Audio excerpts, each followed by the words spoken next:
ಆವಾಗ ಪರಮಾತ್ಮನ ಬಗ್ಗೆ ಸರಿಯಾದ ಜ್ಞಾನ ಬಂತು. ವಸುದೇವ ಅಂತಾನೆ, ಸ್ವಾಮಿ ಹಂಗನಬೇಡ, ನಮ್ಮ ವಂಶದಲ್ಲಿ ನೀ ಹುಟ್ಟಿ ನಮ್ಮನ್ನೆಲ್ಲ ಉದ್ಧಾರ ಮಾಡಿದ್ದೀಯಾ ಅಂತ ವಸುದೇವ ಅಂತಾನೆ. ಮುಂದೆ ನಂದಗೋಪ ಯಶೋದಿಯರು ಅವರ ಜೊತೆಗೆ ಬಂದಿದ್ದರು, ಕೃಷ್ಣನ ಜೊತೆಗೆ. ಅದಾದ ಮೇಲೆ ಪರಮಾತ್ಮನಿಗೆ ಉಪನಯನವನ್ನು ಮಾಡ್ತಾನೆ ನಮ್ಮ ವಸುದೇವ. ದೇವಕೀ ದೇವಿಯರು ನಂದಗೋಪ ಯಶೋದೆಯರಿಗೆ ಬಹುಮಾನವನ್ನು ಕೊಟ್ಟು ಅವರನ್ನು ಕಳಿಸ್ತಾನೆ. ಕಳಿಸುವಾಗ ನಂದಗೋಪ ಯಶೋದೆಯರಂತ, ನಡೀರಿ ಕೃಷ್ಣ ನಾವು ಹೋಗೋಣ ಅಂತ. ಕೃಷ್ಣ ಅಂತಾನೆ, ಇನ್ನು ನಾನು ನಿಮ್ಮ ಮನೆಗೆ ಬರಲ್ಲ, ನಾನು ನಿಮಗೆ ಮಗನಲ್ಲ ಅಂತ ನಿಮಗೆ ಗೊತ್ತಿದ್ರೂ ಕೂಡ ನನ್ನನ್ನು ಮಗನಂತೆ ಬೆಳೆಸಿದ್ರಿ. ಇದೇ ನಾನು ಅಪೇಕ್ಷೆ ಪಡುವ ಭಕ್ತಿ ನಿಮ್ಮಲ್ಲಿ. ನಾನು ನಿಮಗೆ ಗಂಡ ಅಲ್ಲ, ಮಗ ಅಲ್ಲ, ತಂದೆಯಲ್ಲ, ತಾಯಿಯಲ್ಲ, ನಾನು ಏನೂ ಅಲ್ಲದೆ ಇದ್ದರೂ ಎಲ್ಲ ರೀತಿಯ ಭಾವನೆಯಿಂದ ನನ್ನ ಸೇವೆಯನ್ನು ಮಾಡುವುದೇ ಶ್ರೇಷ್ಠ. ಈ ನಂದಗೋಪ ಯಾರು ಅಂದರೆ, ಶೂರಸೇನ ರಾಜನಿಗೆ ಬಹಳ ಜನ ಹೆಂಡಂದರು. ಶೂರಸೇನ ರಾಜನ ಮಗ ವಸುದೇವ, ಶೂರಸೇನ ರಾಜನ ಮಗ ನಂದಗೋಪ. ನಂದಗೋಪ ವೈಶ್ಯಾಪುತ್ರ, ಅಂದರೆ ಕ್ಷತ್ರಿಯರ ಮಗ ನಮ್ಮ ವಸುದೇವ. ವೈಶ್ಯರು, ಶೆಟ್ಟರು, ಕ್ಷತ್ರಿಯರ ಆದ ಮೇಲೆ ಬರ್ತಕ್ಕಂಥ ವೈಶ್ಯರ ಮಗನೇ ವೈಶ್ಯ ಸ್ತ್ರೀಯನ್ನು ಮದುವೆಯಾಗಿದ್ದ. ಆ ವೈಶ್ಯ ಸ್ತ್ರೀಯರ ಮಗನೇ ನಂದಗೋಪ. ಅಂದರೆ ಕೃಷ್ಣನಿಗೆ ಚಿಕ್ಕಪ್ಪ ಆಗಬೇಕು, ವಸುದೇವನಿಗೆ ತಮ್ಮ ಆಗಬೇಕು. ನನ್ನನ್ನು ಬಹಳ ಬೆಳೆಸಿದ್ದೀರಿ, ನೀವಿನ್ನು ಹೋಗಿ ಬನ್ನಿರಿ ಅಂತಾನೆ. ಬಹಳ ದುಃಖ ಪಡ್ತಾಳೆ ಯಶೋಧಾದೇವಿ. ಕೃಷ್ಣ, ನೀನಿಲ್ಲದೆ ಮನೆಗೆ ಹೋಗಬೇಕಾ? ಇನ್ನು ಆ ಮನೆಯಲ್ಲಿ ಏನು ಸುಖ ಇದೆ ಹೇಳು? ನೀ ಬೆಣ್ಣೆ ತಿಂದ ಜಾಗ, ನಿನ್ನನ್ನು ಒರಳಿಗೆ ಬಂಧನ ಮಾಡಿದ ಜಾಗ, ನೀನು ಮಣ್ಣು ತಿಂದ ಜಾಗ, ನೀನು ನಾನಾ ವಿಹಾರಗಳನ್ನು ಮಾಡಿದ ಜಾಗಗಳನ್ನು ಹಾಗೇ ನೋಡಿ ದುಃಖ ಪಡಬೇಕಾ? ನಾವು ಇಲ್ಲೇ ಇದ್ದು ಬಿಡ್ತೀವಿ ಎಂದರು. ಪರಮಾತ್ಮ ಅಂದ, ಹಾಗಿಲ್ಲ, ನನ್ನ ಜೊತೆಗೆ ನೀವಿರುವುದಕ್ಕಿಂತ ನೀವು ದೂರದಲ್ಲಿದ್ದರೆ ಯಥಾ ದೂರಚರೇ ಪ್ರೇಷ್ಠೆ. ಗಂಡ ದೂರದಲ್ಲಿದ್ದರೆ ಹೆಣ್ಣಂದ್ರು ತುಂಬ ಸ್ಮರಣೆ ಮಾಡ್ತಾರಂತೆ. ಗಂಡ ಪಕ್ಕದಲ್ಲಿದ್ದರೆ ಇರ್ರಿ ತಡೀರಿ ಬರ್ತೀವಿ ಅಂತ. ಇದೇ ಕೃಷ್ಣ ಹೇಳ್ತಾನೆ. ಆದ್ದರಿಂದ ನೀವು ಪ್ರಶ್ನೆ ಮಾಡಿದ್ದೀರಿ, ನಿಮ್ಮ ಜೊತೆಗೆ ನಾನಿರ್ತೀನಿ, ನಿಮ್ಮ ಹೃದಯದಲ್ಲೇ ನಾನಿದ್ದೀನಿ, ಅಲ್ಲೇ ನನ್ನನ್ನು ನೋಡಬೇಕು. ಹೊರಗಡೆ ಈ ರೂಪದಿಂದ ನೋಡಿದರೆ ಪ್ರಯೋಜನ ಇಲ್ಲ, ಅಂತಹ ನಿಮ್ಮೊಳಗಿರುವ ರೂಪವನ್ನು ನೋಡಬೇಕು ಅಂತ ಪರಮಾತ್ಮ ಅಪ್ಪಣೆ ಮಾಡಿದ್ದಾನೆ. ಒಲ್ಲದ ಮನಸ್ಸಿನಿಂದ ಹೋಗಲಾರದೆ ತಿರುಗಿ ನೋಡ್ತಾ ನಮ್ಮ ನಂದಗೋಪ ಯಶೋದೆಯರು ಬಹಳ ದುಃಖದಿಂದ ತಾವು ಪುನಃ ಗೋಕುಲಕ್ಕೆ ಹೋಗಿದ್ದಾರೆ. ಪರಮಾತ್ಮನಿಗೆ ಉಪನಯನವಾಯಿತಂತೆ. ಉಪನಯನವಾದ ಮೇಲೆ ವಸುದೇವ ಸಾವಿರಾರು ಗೋವುಗಳನ್ನು ದಾನ ಕೊಟ್ಟ ಅಂತ. ಇದನ್ನು ವಾದಿರಾಜರು ತುಂಬ ಹಾಸ್ಯ ಮಾಡಿ ಹೇಳ್ತಾರೆ. ವಸುದೇವ ಗೋವುಗಳ ದಾನವನ್ನು ಮಾಡ್ತೀನಿ ಅಂತ ಕೃಷ್ಣ ಹುಟ್ಟಿದಾಗಲೇ ಸಂಕಲ್ಪ ಮಾಡಿದ್ದ. ಸಾವಿರಾರು ಗೋವುಗಳನ್ನು ಕೊಡ್ತೀನಿ ಅಂತ. ಆದರೆ ಕೊಡ್ಲಿಕ್ಕಾಗಿರಲಿಲ್ಲ. ನಾವು ಗೋದಾನ ಮಾಡ್ತೀನಿ, ಏಕಾದಶಿ ಉಪವಾಸ ಮಾಡ್ತೀನಿ ಅಂತ ಅಂದುಕೊಂಡ್ರೆ ಪುಣ್ಯ ಬರುತ್ತಂತೆ. ಆದರೆ ಪುರಾಣಕ್ಕೆ ಹೋಗ್ತೀನಿ ಅಂತ ಮನೆಯಾಗ ಟಿ ವಿ ನೋಡ್ತಾ ಕೂತ್ರೆ ಪುಣ್ಯ ಬರೋದಿಲ್ಲ. ಅದು ಪುರಾಣಕ್ಕೆ ಬರಲೇಬೇಕು. ಅದಕ್ಕೆ ವಿಷ್ಣು ಕಾರ್ಯೇನ ನಿಷ್ಫಲ ಅಂತ. ಪರಮಾತ್ಮನ ಕಾರ್ಯದಲ್ಲಿ ಸಂಕಲ್ಪ ಮಾಡಿದರೆ ಸಾಕಂತೆ ಫಲ ಬರುತ್ತೆ. ಹಾಗಾಗಿ ವಸುದೇವನಿಗೆ ಪುಣ್ಯ ಬಂದಿತ್ತು. ಇವತ್ತು ಗೋದಾನ ಮಾಡಿದ. ಯಾಕೆಂದ್ರೆ ಸಂಪತ್ತು ಬಂತಲ್ವಾ. ಸಂಪತ್ತಿರಲಿಲ್ಲ ಅವನಿಗೆ. ಉಗ್ರಸೇನ ರಾಜನ ಮಗ ಕಂಸ ಎಲ್ಲ ಸಂಪತ್ತನ್ನು ಕದ್ದಿದ್ದ. ಇವರ ಕೈಗೆ ಬಿಡಿಗಾಸು ಇಲ್ಲದಂತೆ ಮಾಡಿದ್ದ. ಆದ್ದರಿಂದ ಪರಮಾತ್ಮ ಯಾವಾಗ ಕಂಸನ ವಧೆ ಮಾಡಿದ, ಪರಮಾತ್ಮನ ಅನುಗ್ರಹದಿಂದ ನಮ್ಮ ವಸುದೇವ ಬೇಕಾದಷ್ಟು ಗೋವುಗಳ ದಾನ ಮಾಡಿದನಂತೆ. ಅದನ್ನು ವಾದರಾಜರು ಒಂಥರ ಹಾಸ್ಯ ಮಾಡ್ತಾರೆ. ಯಾರೋ ಒಬ್ಬರು ಮನೆಗೆ ಕರೆದ್ರು ನನ್ನನ್ನು, ಆಚಾರ್ಯ ಮನೆಗೆ ಬರ್ರಿ, ನಿಮಗೊಂದಿಷ್ಟು ಪಾತ್ರೆ ದಾನ ಕೊಡಬೇಕು ಅಂತಿದ್ದೀವಿ. ನಂದು ಸಂಸಾರ ಪ್ರಾರಂಭ, ಯಾರೋ ಪಾತ್ರೆ ಕೊಟ್ಟರೆ ಅನುಕೂಲ ಆಗತ್ತೆ ಅಂತ. ಏನೋ ಭಾರಿ ಪಾತ್ರೆ ಕೊಡ್ತಾರೆ ಅಂತ ಹೋದರೆ ಹಳೆಯ ರೈಲ್ ತಂಬಿಗೆ. ಏನು ಮಾಡ್ಬೇಕ್ರಿ ಆ ರೈಲ್ ತಂಬಿಗೆ ತೊಗೊಂಡು? ಹಳೆಯ ಕಾಲದಲ್ಲಿತ್ತು ಆ ರೈಲ್ ತಂಬಿಗೆ. ಉಪಯೋಗಕ್ಕೆ ಬರದೇ ಇರತಕ್ಕಂಥ ಯಾವ್ಯಾವುದೋ ಹೆಂಗಸರು ಕಣ್ಣಿಂದ ಕೂಡ ನೋಡಲ್ಲ, ಅದಕ್ಕೆ ಹುಣಸೆ ಹಣ್ಣು ಹಚ್ಚಿ ಮಣ್ಣು ಹಚ್ಚಿ ಆ ಹಿತ್ತಾಳೆ ಪಾತ್ರೆ ಯಾರು ತೊಳಿತಾರೆ ಅಂತ. ಅದಕ್ಕೆ ನಮಗೆ ಉಪಯೋಗವ ಅಲ್ಲ, ಯಾಕೆ ಕೊಡ್ತಾ ಇದ್ದೀರಿ ಅಂತ ಕೇಳಿದೆ. ಎಲ್ಲ ಸ್ಟೀಲ್ ಪಾತ್ರೆ ಬಂದಿದೆಯಲ್ಲ ಆಚಾರ್ಯ, ಅದು ನಾವ್ಯಾಕೆ ಇಟ್ಕೊಂಡು ಏನು ಮಾಡೋಣ, ಗುಮ್ಮಡಿಕಾಯಿ ಪಾಸಿపోయింది ಬಾಪನೆ ಏಕಿ ಅಂತ. ಆದ್ದರಿಂದ ಅದು ಬೇಡದೇ ಇದ್ದದ್ದನ್ನು ಬ್ರಾಹ್ಮಣರಿಗೆ ಕೊಡೋದು ಅಂತ ಆಗಬಾರದು. ಹಾಗಾಗಿ ವಸುದೇವ ಹಾಗೆ ಮಾಡಿದಂತೆ. ಯಾಕೆ ಅಂದರೆ ಇವತ್ತು ನಮ್ಮ ಮನೆಯಲ್ಲಿ ನಾಳೆಯಿಂದ ಕೃಷ್ಣ ಗೋವುಗಳನ್ನು ಕಾಯೋದಿಲ್ಲ, ಗೋವುಗಳನ್ನು ಕಾಯೋರಿಲ್ಲವಾದ್ದರಿಂದ ಗೋವುಗಳನ್ನು ದಾನ ಮಾಡ್ತಾ ಇದ್ದೀನಿ ಅಂತ ದಾನ ಮಾಡಿದ ಅಂತ ವಾದರಾಜರು ಅದನ್ನು ಹಾಸ್ಯ ಮಾಡ್ತಾರೆ. ಪರಮಾತ್ಮ ಉಪನೀತನಾಗಿದ್ದಾನೆ. ಉಪನಯನ ಆದ ಮೇಲೆ ಸಾಂದೀಪಿನ್ಯಾಚಾರ್ಯರ ಮನೆಯಲ್ಲಿ 64 ದಿವಸದಲ್ಲಿ ಜಗತ್ತಿನಲ್ಲಿ ಯಾರೂ ಈ ರೀತಿ ವಿದ್ಯಾಭ್ಯಾಸ ಮಾಡಿಲ್ಲ. ಮಧ್ವರಾಯರು ಕೂಡ ವಾಸುದೇವನಾಗಿದ್ದಾಗ ವಿದ್ಯಾಭ್ಯಾಸ ಮಾಡಿದರು, ಆದರೆ ಮನಸ್ಸು ಕೊಟ್ಟು ಮಾಡಲಿಲ್ಲ. ನನಗೆಲ್ಲ ಬರುತ್ತೆ, ಈ ಉರು ಹೊಡೆಯೋದು ನನ್ನ ಕೈಯಲ್ಲಿ ಆಗೋದಿಲ್ಲ ಅಂದರು. ಗುಣನಿಕಾಚರಣಾಧಿಕ ಗೋಚರ ವಾಸುದೇವಾಚಾರಂತಾರೆ, ಕೈ ಮಾಡಿಸೋದು ಒಂದು ಸರಿ, ಹೀಗೆ ಕೈ ಮಾಡಿಸೋದು ಎರಡನೇ ಸರಿ, ಮೂರನೇ ಸರಿ, ಇದು ಹೀಗೆ ಮಾಡಿಸಿ ಓದೋದು ನನಗೆ ಬರೋದಿಲ್ಲ, ನನಗೆ ಬೇಡ. ಹಾಗಾದ್ರೆ ಎಲ್ಲ ಗೊತ್ತಾ ನಿನಗೆ ಅಂದ್ರೆ ಎಲ್ಲ ಗೊತ್ತು ಅಂತ.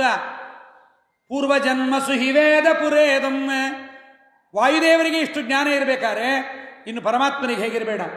ಸಾಂದೀಪಿನ್ಯಾಚಾರ್ಯ ವಿದ್ಯೆ ಸಾರ್ಥಕವಾಗಬೇಕು ಅಂತ 64 ದಿವಸದಲ್ಲಿ ವಿದ್ಯೆಯನ್ನು ಪರಮಾತ್ಮ ಪೂರ್ಣ ಮಾಡಿಕೊಂಡು ಬಂದಿದ್ದಾನೆ. ಬಹಳ ಬಾರಿ ಜರಾಸಂಧ ಪರಮಾತ್ಮನ ಮೇಲೆ ಯುದ್ಧಕ್ಕೆ ಬರ್ತಾನೆ. ತನ್ನ 2 ಮಕ್ಕಳನ್ನ, ಅಸ್ಥಿ ಮತ್ತು ಪ್ರಾಸ್ತಿಯರನ್ನ, ವಿಧವೆಯರನ್ನು ಮಾಡಿಬಿಟ್ಟ ಈ ಕೃಷ್ಣ. ಕಂಸನಿಗೆ ಕೊಟ್ಟಿದ್ದ ಜರಾಸಂಧ ತನ್ನ ಮಕ್ಕಳನ್ನ.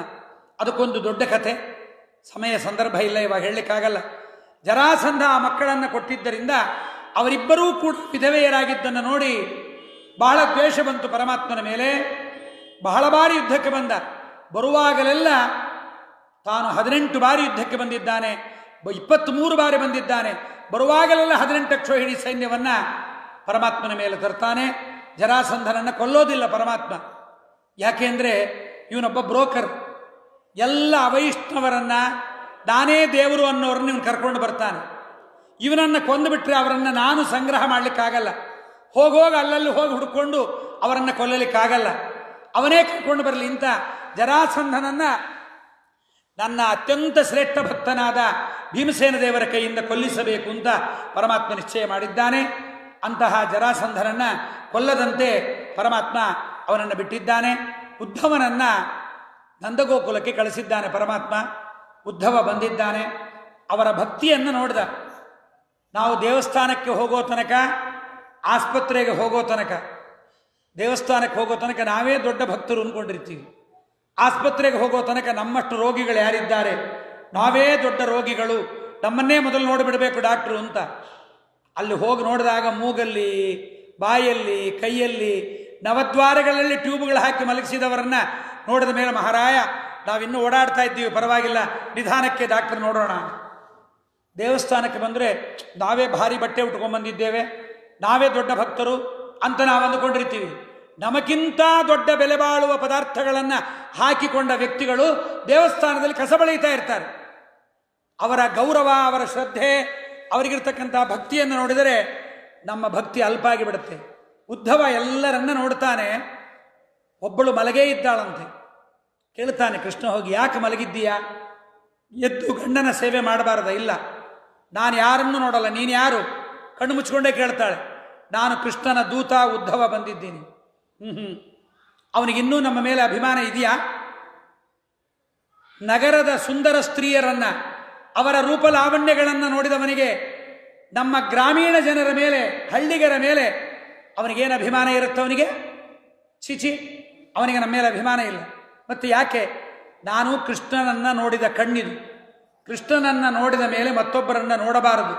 ನೋಡಿದರೆ ನನ್ನ ಕಣ್ಣಲ್ಲಿ ಇನ್ನೊಬ್ಬರ ರೂಪ ಉಳಿದು ಬಿಡುತ್ತೆ. ಅದಕ್ಕೆ ನೋಡಿದರೆ ಆ ದೇವರನ್ನೇ ನೋಡಬೇಕು ಅಂತ ಕಣ್ಣು ಮುಚ್ಚಿದ್ದೀನಿ ಅಂತಾಳೆ. ಇನ್ನೊಬ್ಬಳು ಬರೀ ಬೃಂದಾವನಕ್ಕೆ ನಮಸ್ಕಾರ ಮಾಡ್ತಾ ಇದ್ದಾಳೆ, ತುಳಸಿ ಬೃಂದಾವನಕ್ಕೆ. ಬಿಟ್ಟೇ ಇಲ್ಲ.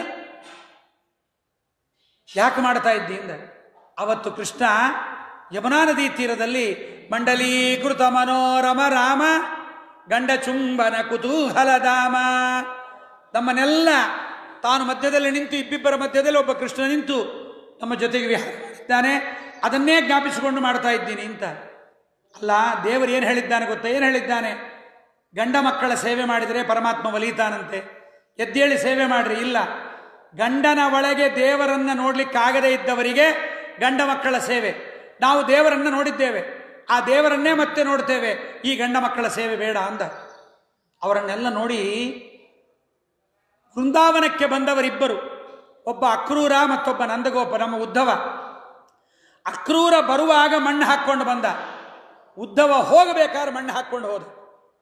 ಉದ್ಧವ ಅಂತಾನೆ, ಬರುವಾಗ ಅವನಿಗೆ ಸ್ವಲ್ಪ ಅಹಂಕಾರ ಇತ್ತು, ನಾನು ದೇವರ ಬಗ್ಗೆ ಇವರಿಗೆಲ್ಲ ಹೇಳ್ತೀನಿ ಅಂತ ಉದ್ಧವ ಅನ್ಕೊಂಡು ಬಂದಿದ್ದ. ಉಪನ್ಯಾಸಕ್ಕೆ ಬರುವ ಆಚಾರ್ಯರಿಗೆ ನನ್ನ ಉಪನ್ಯಾಸ ಬಹಳ ಮಂದಿ ಕೇಳ್ತಾರೆ, ಬಹಳ ಮಂದಿ ಶ್ರದ್ಧೆಯಿಂದ ಕೇಳ್ತಾರೆ. ಇವನಿಗೆ ಅಹಂಕಾರ ಬಂದುಬಿಡುತ್ತೆ. ಯಾವಾಗಾರ ಯಾರು ಒಂದು ದೊಡ್ಡ ಪ್ರಶ್ನೆ ಕೇಳಿದರು ಅಂದರೆ ಉತ್ತರ ಕೊಡ್ಲಿಕ್ಕೆ ಆಗಲಿಲ್ಲ ಅಂದರೆ ಆವಾಗ ನಮ್ಮ ಯೋಗ್ಯತೆ ಗೊತ್ತಾಗತ್ತೆ. ಯಾವಾಗ ಉದ್ಧವ ಅವರ ಭಕ್ತಿಯನ್ನು ನೋಡಿದ ಕೂಡಲೇ ಉದ್ಧವ ಅಂದ, ನಾನೇನೋ ದೊಡ್ಡ ಭಕ್ತ ಅಂತ ತಿಳ್ಕೊಂಡಿದ್ದೆ. ಒಂದೇ ನಂದೌರಜ ಸ್ತ್ರೀಣಾಂ ಪಾದರೂಪ, ಅವನಂತಾನೆ ಪಾದರೇಣುಂ ಅಭೀಕ್ಷ್ಣಶಃ ಯಾಸಾಂ ಹರಿಕಥೋದ್ಗೀತಂ ಪುನಾತಿ ಭುವನತ್ರಯಂ. ಉದ್ಧವ ಅಂದ, ಈ ನಂದ ಸ್ತ್ರೀಯರ, ನಂದಗೋಕುಲದ ಈ ಸ್ತ್ರೀಯರ ಪಾದಗಳ ಮಣ್ಣನ್ನ ತಲೆ ಮೇಲೆ ಹಾಕೋತೀನಿ ಅಂತಾನು ಉದ್ಧವ. ಎಷ್ಟು ಜ್ಞಾನ ಅವನಿಗೆ! ಸ್ತ್ರೀಯರ ಪಾದದ ಧೂಳಿ ಪರಮಾತ್ಮನ ಸೇವೆ ಮಾಡಿದ ಸ್ತ್ರೀಯರಿವರು. ನೋಡ್ರಿ, ಪುರಾಣದಲ್ಲಿ ಗಂಡಸರು ಯಾರು ಕರೆದಾಗ ದೇವರು ಬಂದಿದ್ದಾನ? ಕಥೆನೇ ಇಲ್ಲ. ದ್ರೌಪದಿ ಕರೀತಾಳೆ, ಮತ್ತೊಬ್ಬಳು ಕರೀತಾಳೆ. ಗಂಡಸರು ಯಾರಾದರೂ ಸೂರ್ಯನನ್ನು ನಿಲ್ಲಿಸಿದ್ದಾರ? ಇಲ್ಲ. ಅನಸೂಯಾದೇವಿ ಸೂರ್ಯನನ್ನು ಸ್ತಂಭನ ಮಾಡಿಬಿಡ್ತಾಳೆ. ಅರುಂಧತಿ, ಎಂಥೆಂಥ ಪತಿವ್ರತಾ ಸ್ತ್ರೀಯರು. ಪತ್ನೀವ್ರತ ಸ್ತ್ರೀಯರ ಕಥೆ ಇಲ್ಲ ಪುರಾಣದಾಗ. ಪತಿವ್ರತಾ ಸ್ತ್ರೀಯರದೇ ಅವರದೇ ದೊಡ್ಡ ಗ್ಯಾಂಗು. ಹಾಗಾಗಿ ಉದ್ಧವ ಅಂತಾನೆ, ಛೆಛೆ ಎಂಥ ಪರಮ ಮಂಗಳವಾದ ಮಣ್ಣಿದು. ಒಂದೇ ನಂದ್ಯವ್ರಜ ಸ್ತ್ರೀಣಾಂ ಪಾದರೇಣುಂ ಅಭೀಕ್ಷುಷಃ. ಪರಮ ಮಂಗಳವಾಗಿರ್ತಕ್ಕಂಥ ಈ ಪಾದದ ಧೂಳಿ ತಲೆ ಮೇಲೆ ಹಾಕೋತೆ ನಿಂತ ಆ ನಂದಗೋಕುಲದ ಸ್ತ್ರೀಯರ ಮಣ್ಣನ್ನು ತಲೆ ಮೇಲೆ ಹಾಕ್ಕೊಳ್ತಾನೆ. ಹೀಗೆ ಯಾರು ಪರಮಾತ್ಮನ ಕಥೆಯನ್ನು ಕೇಳಿ ಪರಮ ಮಂಗಳವಾಗಿ ಇದ್ದಾರೆ ಅಂತಂತಾನೆ. ಅಂತಹ ಪರಮಾತ್ಮ ತಾನು ಅಕ್ರೂರನ ಕಳಿಸಿದ್ದಾನೆ. ಉದ್ಧವನನ್ನ ನಂದಗೋಕುಲಕ್ಕೆ ಕಳಿಸಿದರೆ ಅಕ್ರೂರನನ್ನ ಹಸ್ತಿನಾಪುರಕ್ಕೆ ಕಳಿಸ್ತಕ್ಕಂಥವನಾಗಿದ್ದಾನೆ.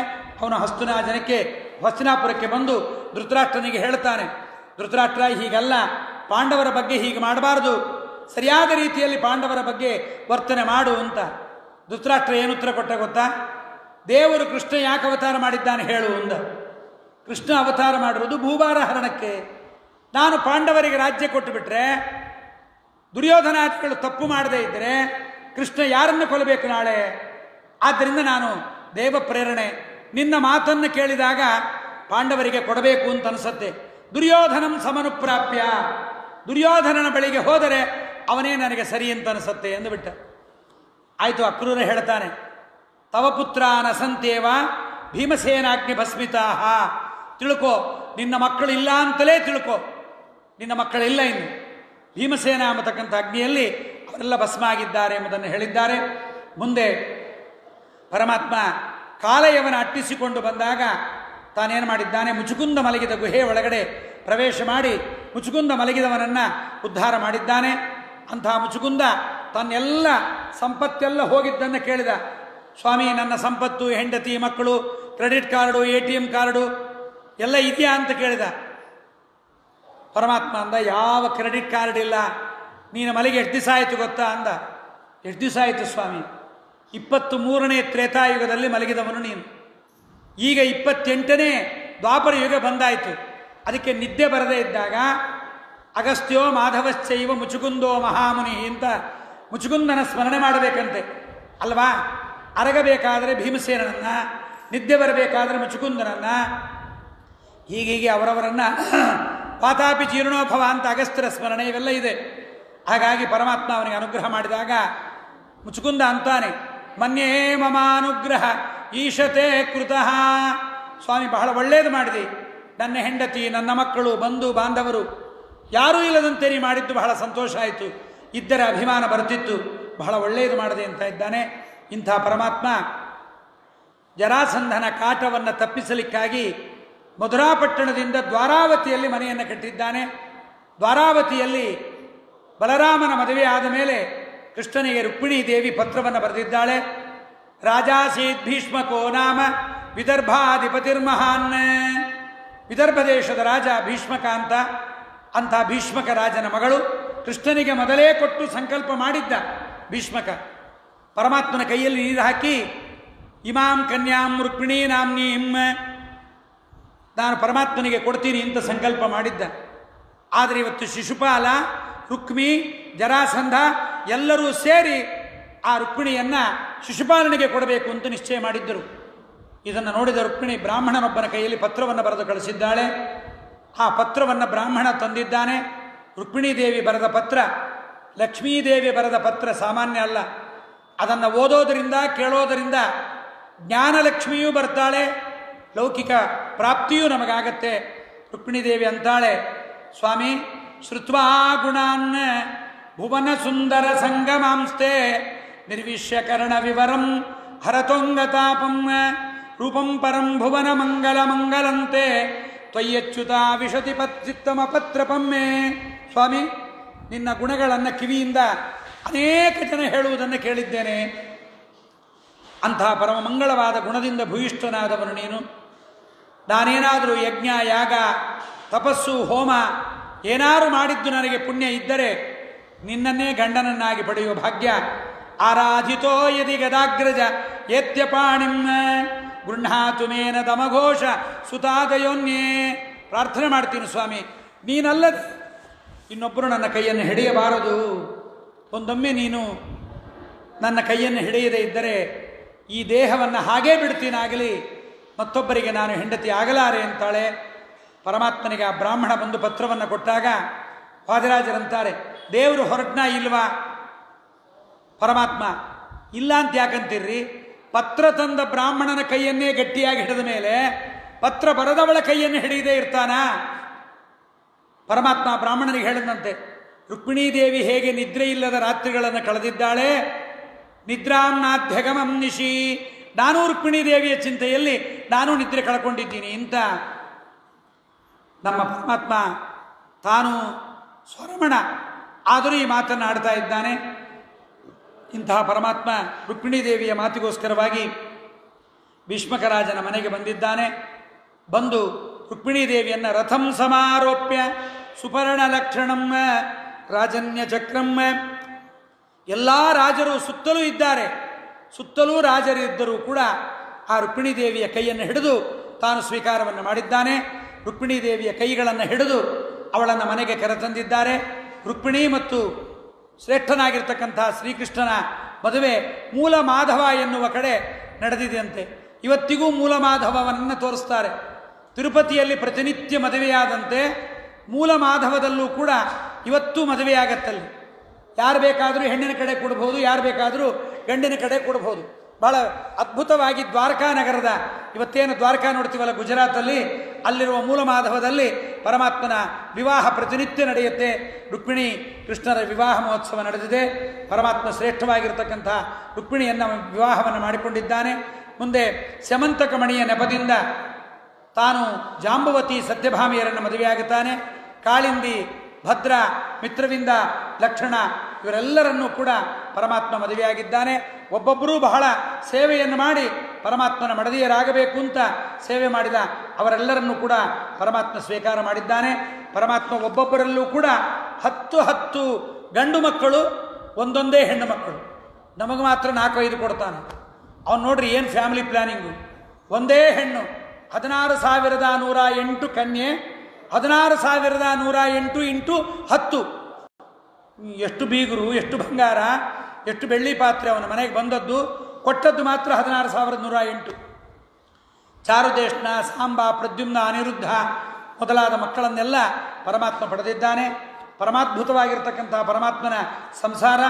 ಆ ಸಂಸಾರದಲ್ಲಿ ಪರಮಾತ್ಮ ಎಲ್ಲರ ಜೊತೆಗೆ ಆನಂದ ತುಂದಿಲನಾಗಿರ್ತಕ್ಕಂಥವನಾಗಿದ್ದಾನೆ. ಒಂದು ದೇಶ ರುಕ್ಮಿಣೀದೇವಿ ಪರಮಾತ್ಮನಿಗೆ ಚಾಮರವನ್ನು ಬೀಸ್ತಾ ಇರುವಾಗ ಪರಮಾತ್ಮ ರುಕ್ಮಿಣಿಯಿಂದ, ಏನು ಸ್ವಾಮಿ ಎಂದ್ಲು. ಅಲ್ಲ, ನಾವು ಎಲ್ಲರಿಗೆ ಅಂಜಿ, ಬಲವಂತರಿಗೆ ಅಂಜಿ ಸಮುದ್ರದ ಮಧ್ಯದಲ್ಲಿ ಮನೆ ಕಟ್ಟಿಕೊಂಡು ಬಂದಿದ್ದೇವೆ. ಎಂಥ ದೊಡ್ಡವನಾಗಿರ್ತಕ್ಕಂಥ ಶಿಶುಪಾಲ ರಾಜ. ನಾವು ರಾಜರಲ್ಲ, ಗೊಲ್ಲರು ನಾವು ಅಲ್ಲ. ಯದ್ಯಪಿ ಕೃಷ್ಣ ಗೊಲ್ಲ ಅಲ್ಲ. ಅನೇಕರು ತಪ್ಪು ತಿಳ್ಕೊಂಡಿದ್ದಾರೆ. ಕೃಷ್ಣ ಗೊಲ್ಲ ಅಲ್ಲ, ಗೊಲ್ಲರ ಮನೆಯಲ್ಲಿ 7 ವರ್ಷ ಬೆಳೆದಿದ್ದ ಅಷ್ಟೇ. ಅವರು ಗೊಲ್ಲರಲ್ಲ, ವೈಶ್ಯರು. ಅವರ ಮನೆಯಲ್ಲಿ ಪರಮಾತ್ಮ ಬೆಳೆದಿದ್ದ. ಎಲ್ಲ ಗೊಲ್ಲ ಜಾತಿಯವರೆಲ್ಲರೂ ಕೂಡ ಗೊಲ್ಲರು ಅಂತ.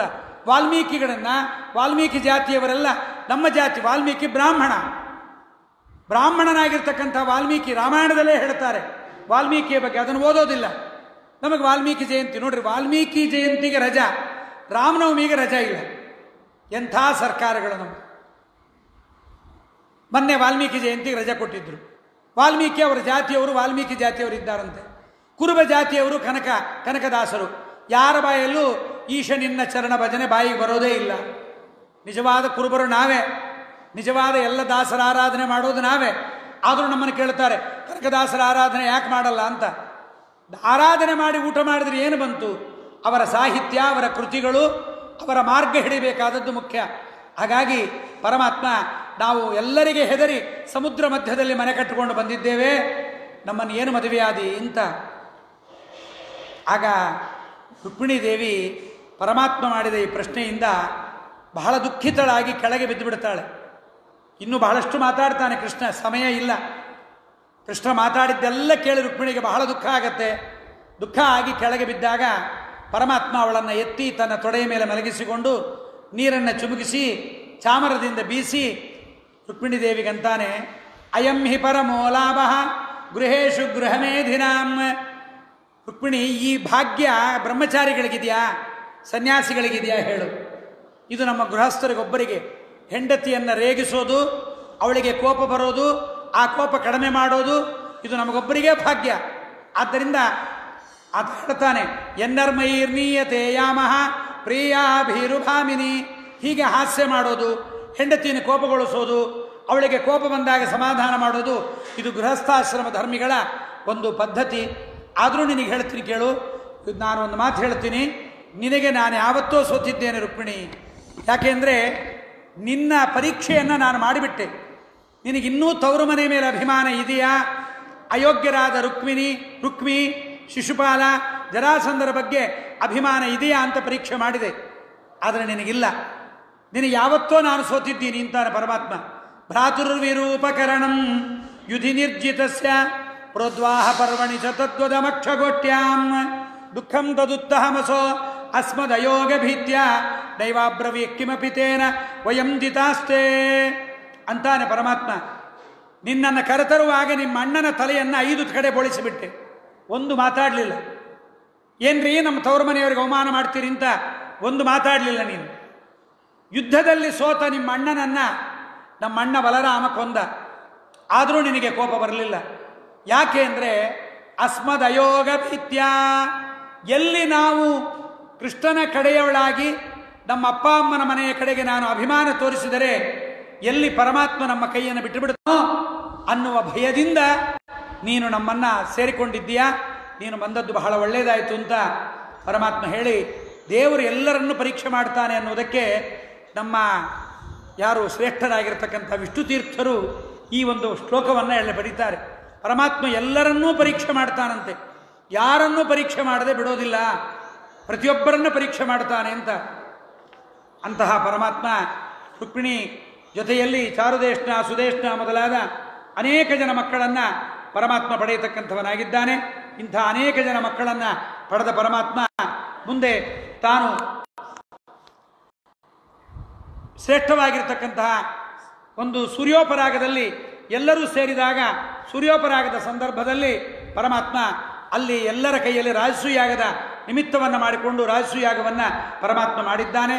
ಮುಂದೆ ಖಾಂಡವ ವನದ ದಹನದ ನಿಮಿತ್ತ ಮಾಡಿಕೊಂಡು ಮಯಾಸುರನನ್ನು ಮಾತ್ರ ಉಳಿಸಿ ಅವನಿಂದ ಶ್ರೇಷ್ಠವಾಗಿರ್ತಕ್ಕಂತಹ ಮಯ ಸಭೆಯನ್ನು ನಿರ್ಮಾಣ ಮಾಡಿಸಿ ಆ ಸಭೆಯಲ್ಲಿ ದುರ್ಯೋಧನ ಬಂದು ಅವಮಾನವಾಗುವಂತೆ ಮಾಡಿ ಆ ಮಯಸಭೆಯಲ್ಲಿ ದುರ್ಯೋಧನ ದುಃಖತಪ್ತನಾಗಿ ಪಾಂಡವರ ಅಪಾರವಾದ ಸಂಪತ್ತನ್ನು ತಾನು ಅಪಹರಣ ಮಾಡಬೇಕು ಅಂತ ತಾನು ಮನಸ್ಸು ಮಾಡಿದ್ದಾನೆ ದುರ್ಯೋಧನ.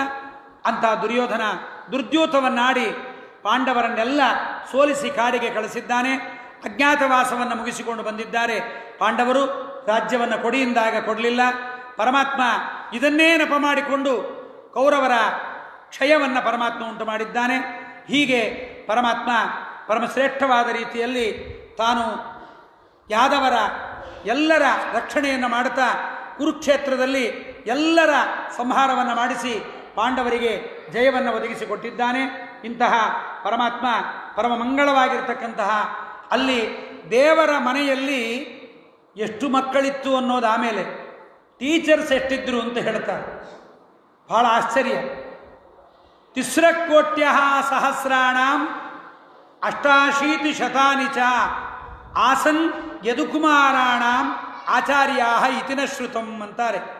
ಯಾದವರಿಗೆ ಪಾಠ ಹೇಳಿಕೊಡ್ಲಿಕ್ಕೆ ಗುರುಗಳು ಎಷ್ಟು ಜನ ಇದ್ದರಪ್ಪ ಅಂದರೆ 3,88,300 ಜನ ಗುರುಗಳಿದ್ರಂತೆ.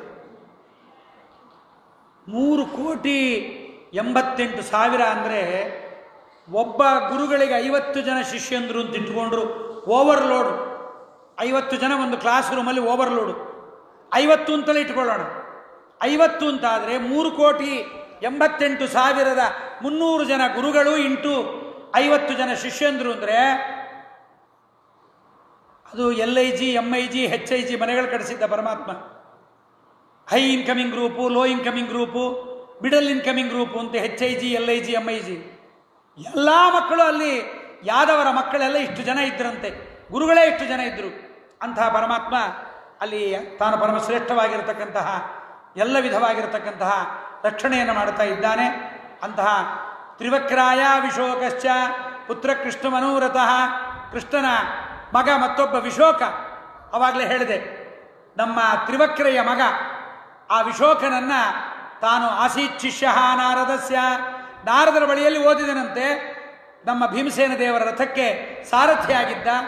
ಅಂತಹ ಪರಮಾತ್ಮನ ಮಹಿಮೆಯನ್ನು ಹೇಳ್ತಾ ಇಂತಹ ದೇವರ ಪರಮ ಮಂಗಳವಾಗಿರತಕ್ಕಂತಹ ಚರಿತ್ರೆ.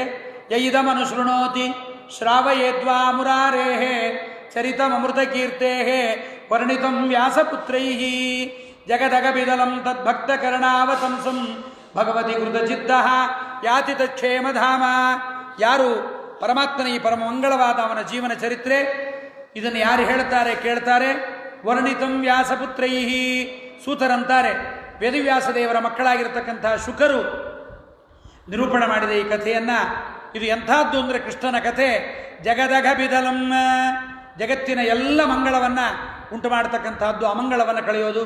ರಾಘವೇಂದ್ರ ಸ್ವಾಮಿಗಳು ಕೂಡ ಕೃಷ್ಣ ಚಾರಿತ್ರ ಮಂಜರಿಯಲ್ಲಿ ಕೃಷ್ಣನ ಕಥೆಯನ್ನೇ ಹೇಳ್ತಾ ಅಂತಾರೆ, ರಕ್ಷನ್ ಲೋಕಾನ್ ಸಮಸ್ತಾನ್ ನಿಜ ಜನನಯನ ಆನಂದಕಾರಿ ನಿರಸ್ತ ವದ್ಯ ಸೌರೈನ್ ಸೌಕೈಕ ಮೂರ್ತಿ ಸುರತರು ಕುಸುಮೈರಾಕೀರ್ಯಮಾಣೋ ಅಮರೇಂದ್ರೈ ಸಿದ್ಧೈರ್ ಗಂಧರ್ವ ಪೂರ್ವೈ ಜಯ ಜಯ ವಚನೈ ಸ್ತೂಯಮಾನೋತ್ರ ಕೃಷ್ಣ ತ್ರಿಭಿ ಪುತ್ರೈಶ್ಚ ಪೌತ್ರೈ ಸ ಜಯತಿ ಭಗವಾನ್ ಸರ್ವಸಂಪತ್ ಸಮೃದ್ಧ.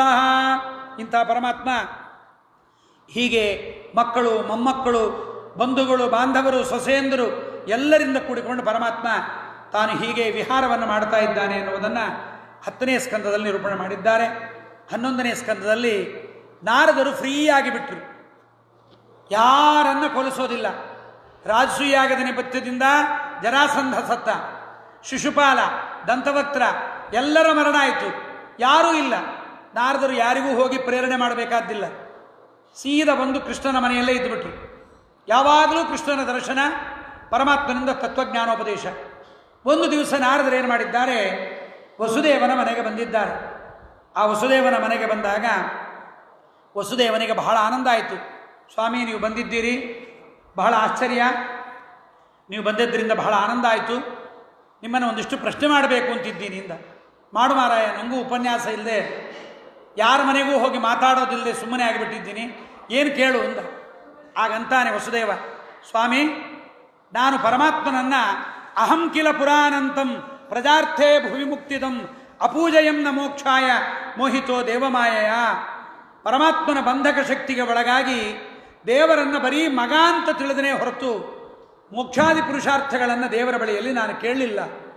ಆದ್ದರಿಂದ ನನಗೊಂದಿಷ್ಟು ದೇವರ ಬಗ್ಗೆ ಜ್ಞಾನಭಕ್ತಿ ವೈರಾಗ್ಯಗಳು ಬರುವಂತೆ ಅನುಗ್ರಹ ಮಾಡಿರಿ ಅಂತ ವಸುದೇವ ಕೇಳ್ತಾನೆ. ಬಹಳ ಒಳ್ಳೆಯ ಪ್ರಶ್ನೆ ಮಾಡಿದ್ದೀಯಾ. ಸ್ಮಾರಿತೋ ಭಗವಾನದ್ಯ ದೇವೋ ನಾರಾಯಣೋ ಮಮ. ದೇವರ ಸ್ಮರಣೆ ಆಯಿತು ನಿನ್ನಿಂದ, ಬಹಳ ಒಳ್ಳೆಯ ಪ್ರಶ್ನೆಯನ್ನು ಕೇಳಿದ್ದೀಯಾ. ನಿನಗೊಂದು ವಿಚಾರ ಹೇಳ್ತೀನಿ ಕೇಳು. ನಾಭಿರಾಜನ ಮಡದಿ ತಾನು ಮೇರುದೇವಿ, ನಾಭಿ ಮತ್ತು ಮೇರುದೇವಿಯರ ಮಗ ಋಷಭ, ಋಷಭನಾಮಕ ಪರಮಾತ್ಮನ ಮಡದಿ ಜಯಂತಿ. ಆ ಜಯಂತಿ ದೇವಿಯಲ್ಲಿ 100 ಮಕ್ಕಳಾಗಿದ್ದರು.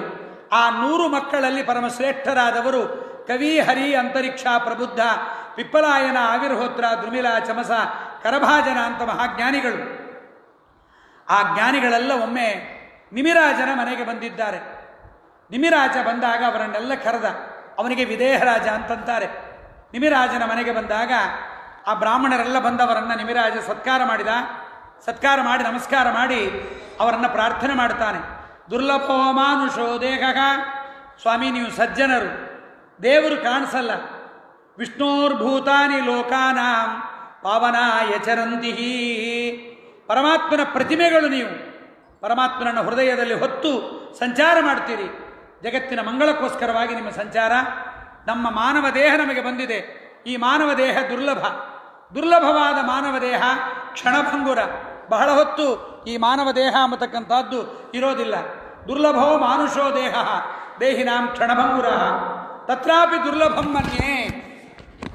ಹೀಗೆ ಕ್ಷಣಭಂಗುರವಾದ ದುರ್ಲಭವಾದ ಈ ಮಾನವ ದೇಹದಲ್ಲೂ ಕೂಡ ಸಜ್ಜನರ ದರ್ಶನ, ಸಜ್ಜನರ ಸೇವೆ, ಸಜ್ಜನರಿಂದ ಪರಮಾತ್ಮನ ಕಥಾಶ್ರವಣ ಇನ್ನೂ ದುರ್ಲಭ.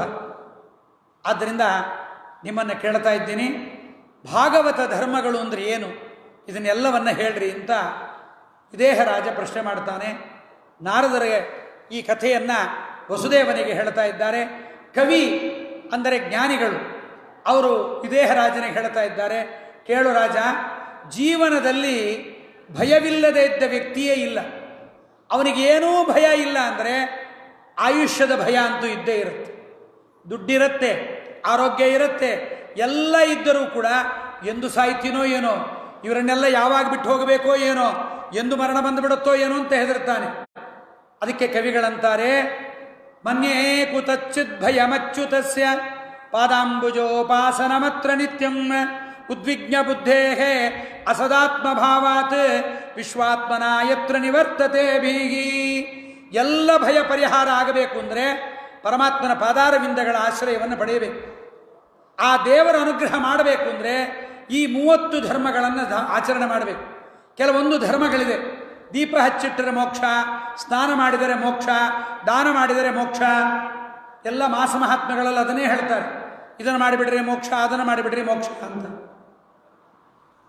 ದೀಪ ಹಚ್ಚಿದರೆ ಮೋಕ್ಷ ಆಗೋದಾಗಿದ್ದರೆ ಕರೆಂಟ್ ಡಿಪಾರ್ಟ್ಮೆಂಟ್ನವನು ಸಾಯಂಕಾಲ ಒಂದು ಸ್ವಿಚ್ ಹಾಕಿದರೆ 100 ಸ್ಟ್ರೀಟ್ ಲೈಟ್ ಉರಿಯುತ್ತೆ, ಅವನಿಗೂ ಮೋಕ್ಷ ಆಗಬೇಕಲ್ವಾ? ನೀರಲ್ಲಿ ಮುಳುಗೋದ್ರಿಂದ ಮೋಕ್ಷ ಆಗೋದಾಗಿದ್ದರೆ ಅಲ್ಲೇ ಇದ್ದ ಮೀನು ಕಪ್ಪೆಗಳಿಗೆ ಯಾಕೆ ಮೋಕ್ಷ ಆಗುತ್ತಾ ಇಲ್ಲ? ಮತ್ತೆ ಮೋಕ್ಷ ಯಾವುದರಿಂದ? ದೇವರ ಅನುಗ್ರಹವನ್ನು ಪಡೆಯಲಿಕ್ಕೆ ಅಸಾಧ್ಯವಾದ ಅಜ್ಞಾನದಿಂದ ತುಂಬಿದ ದೇಹದಿಂದ ಮೋಕ್ಷವೇ ಹೊರತು ಲಿಂಗಭಂಗ ಅಂತ ಅರ್ಥವಲ್ಲ. ಆದ್ದರಿಂದ ಶ್ರೇಷ್ಠವಾದ ಅದ್ಭುತವಾಗಿರತಕ್ಕಂತಹ ಈ ಒಂದು ಯಾನಾಸ್ಥಾಯ ನರೋರಾಜನ್, ಇದೊಂದು ಧರ್ಮ ಇದೆ. ಈ ಧರ್ಮ ಇದು ಏನೂ ದುಃಖ ಕೊಡಲ್ಲ. ಸಮತಟ್ಟಾದ ಜಾಗದಲ್ಲಿ ಓಡಿ ಹೋದರೆ, ಕಣ್ಣು ಮುಚ್ಚಿ ಹೋದರೂ ಅವನಿಗೆ ಎಡುವುದಿಲ್ಲವೋ ಹೇಗೋ ಹಾಗೆ ಭಾಗವತ ಧರ್ಮ. ಎಲ್ಲದಕ್ಕಿಂತ ಹೆಚ್ಚು ಮಾಡಿದ ಸಕಲ ಕರ್ಮಗಳನ್ನು ದೇವರಿಗೆ ಅರ್ಪಣೆ ಮಾಡಬೇಕು ರಾಜ. ಕಾಯೇನ ವಾಚ ಮನಸೇಂದ್ರಿಯೈರ್ವಾ ಬುದ್ಧ್ಯಾತ್ಮನಾವಾ ಅನುಸೃತ ಸ್ವಭಾವಂ ಕರೋತಿ ಯದ್ಯತ್ ಸಕಲಂ ಪರಸ್ಮೈ ನಾರಾಯಣಾಯೇತಿ ಸಮರ್ಪಯೇತತ್. ಕಾಯಿಕ, ವಾಚನಿಕ, ಮಾನಸಿಕವಾದ ಸಕಲ ಕರ್ಮಗಳನ್ನು ಪರಮಾತ್ಮನಿಗೆ ಅರ್ಪಣೆ ಮಾಡಬೇಕು. ಅದು ಬಿಟ್ಟು ಬೇರೊಂದನ್ನು ಮಾಡಬಾರದು ಎಂಬುದಾಗಿ ಹೇಳ್ತಾ, ಮತ್ತೆ ಹರಿ ಎಂಬತಕ್ಕಂಥವರಂತಾರೆ, ಹರಿ ಅಂದರೆ ಅಜ್ಞಾನ ಪರಿಹಾರಕರು ಅಂತ ಅವರಂತಾರೆ. ಹೇಗಿರಬೇಕು ಜೀವನದಲ್ಲಿ, ಯಾರು ವೈಷ್ಣವೋತ್ತಮರು ಅಂತ ಕೇಳ್ತಾನೆ. ಯಾರು ಭಾಗವತರು ಅಂದರೆ ಯಕ್ಷಗಾನದಲ್ಲಿ ಭಾಗವತ ಹೇಳೋರು ಅಂತ ಇರ್ತಾರಲ್ಲ, ಟೈ ಟಟ್ಟನ್ ಟೈ ಟಟ್ಟನ್ ಟೈ, ಅವರೆಲ್ಲ ಭಾಗವತರು ಅಂದರೆ. ಭಾಗವತ ಪ್ರವಚನ ಮಾಡೋರೆಲ್ಲ ಭಾಗವತರು ಅಂದರೆ ಯಾರು ಭಾಗವತರು? ಅತ ಭಾಗವತಂಬ್ರೂತ ಯದ್ಧರ್ಮೋ ಯಾದೃಶೋ ನೃಣಾಂ ಯಥಾಚರತಿ ಯದ್ಬ್ರೂತೆ. ಅವರು ಹೇಗಿರ್ತಾರೆ, ಹೇಗೆ ಮಾತಾಡ್ತಾರೆ, ಅವರನ್ನು ಯಾವ ರೀತಿಯಿಂದ ನಾವು ಗುರುತಿಸಬೇಕು, ಇದನ್ನು ಹೇಳ್ರಿ ಅಂತ ರಾಜ ಹರಿಗಳನ್ನು ಕೇಳ್ತಾನೆ. ಹರಿಗಳು ಹೇಳ್ತಾರೆ, ಆ ಹರಿ ಎನ್ನುವ ಜ್ಞಾನಿಗಳಂತಾರೆ, ಇವರು ಭಾಗವತೋತ್ತಮರು ನೋಡು ರಾಜ. ಭಾಗವತ ಹೇಳಿ ಭಾಗವತೋತ್ತಮ ಅಂತ ಪ್ರಶಸ್ತಿ ತಗೊಂಡವರಲ್ಲ. ಯಾರು ಭಾಗವತೋತ್ತಮರು ಅಂದರೆ ಸರ್ವಭೂತೇಷು ಯಪ್ಪಶ್ಯೇತ್ ಭಗವದ್ಭಾವಮಾತ್ಮನಃ ಭೂತಾನಿ ಭಗವತ್ಯಾತ್ಮನ್ ಏಷ ಭಾಗವತೋತ್ತಮ. ಎಲ್ಲರಲ್ಲಿ ದೇವರನ್ನ, ಎಲ್ಲರ ಒಳಗೆ ದೇವರನ್ನ, ಎಲ್ಲರೂ ದೇವರ ಒಳಗೆ, ಆ ದೇವರು ತನ್ನೊಳಗೆ, ಆ ದೇವರು ಎಲ್ಲರಲ್ಲೂ ಇರುವುದರಿಂದ ಎಲ್ಲರೂ ನನಗೆ ಪ್ರೀತಿಪಾತ್ರರು ಅಂತ ಯಾರು ತಿಳಿತಾನೋ ಅವನೇ ಭಾಗವತೋತ್ತಮ. ಜೊತೆಗೆ ಬರೀ ಪ್ರತಿಮೆಯನ್ನಿಟ್ಟುಕೊಂಡು ಪ್ರತಿಮೆಗೆ ಅಲಂಕಾರ ಮಾಡಿ ಪ್ರತಿಮೆಯೇ ದೇವರು ಅಂತ ಪೂಜೆ ಮಾಡ್ತಕ್ಕಂಥವನು ಪ್ರಾಕೃತ ಭಕ್ತ. ಉತ್ತಮ ಭಕ್ತ ಯಾರು ಗೊತ್ತಾ? ಇಂದ್ರಿಯಗಳಿಂದ ವಿಷಯಗಳನ್ನು ಅನುಭವಿಸ್ತಾ ಇರ್ತಾನೆ. ಯಾವ್ಯಾವ ಕಾಲದಲ್ಲಿ ಏನೇನು ವಿಷಯ ಸುಖಗಳು ಬರುತ್ತೆ ಬೇಡ ಅನ್ನಲ್ಲ, ತನಗೆ ವಿಹಿತವಾದ ಸುಖಗಳನ್ನು ಅನುಭವಿಸ್ತಾನೆ. ಗೃಹೀತ್ವಾಪಿ ಇಂದ್ರಿಯೈರರ್ಥಾನ್ನ ಯೋನ ದ್ವೇಷ್ಟಿ ನ ಹೃಷ್ಯತಿ. ನನಗಿಂಥ ಸುಖವೇ ಬರಬೇಕು, ಇದು ಬರಬಾರದು ಅಂತ ಅನ್ನೋದಿಲ್ಲ. ತನ್ನ ಪ್ರಾರಬ್ಧ ಕರ್ಮದಲ್ಲಿ ತನ್ನ ಸ್ವಭಾವಕ್ಕೆ ಅನುಗುಣವಾಗಿ ದೇವರು ಏನು ಕೊಡ್ತಾನೆ ಅದನ್ನು ದುಃಖ ಪಡದೆ, ಬೇಜಾರು ಮಾಡಿಕೊಳ್ಳದೆ, ಇದು ಬೇಡ ಅದು ಬೇಕು ಅನ್ನದೆ, ಇದು ಪರಮಾತ್ಮನ ಇಚ್ಛೆ. ವಿಷ್ಣೋರ್ ಮಾಯಾಮಿಮಾಂ ಪಶ್ಯನ್ ಸವೈ ಭಾಗವತೋತ್ತಮ. ಇವನು ಭಾಗವತೋತ್ತಮ. ಇನ್ನೊಂದು ಹೇಳ್ತಾರೆ, ಸುಖವಾದರೆ ದುಃಖವಾದರೆ ಸುಖದಲ್ಲಿ ಪಾಲು ತತ್ವಾಭಿಮಾನಿಗಳಿಗುಂಟು, ಸುಖದಲ್ಲಿ ಪಾಲು ವಾಯುದೇವರಿಗುಂಟು, ಸುಖದಲ್ಲಿ ಪಾಲು ಲಕ್ಷ್ಮೀದೇವಿಗುಂಟು, ಪುಣ್ಯದಲ್ಲಿ ಪಾಲು ಪರಮಾತ್ಮನಿಗೆ ಹೆಚ್ಚು ಉಂಟು ಅಂತ ಯಾರು ತಿಳಿತಾರೋ ಅವನು ನಿಜವಾದ ಭಾಗವತೋತ್ತಮ.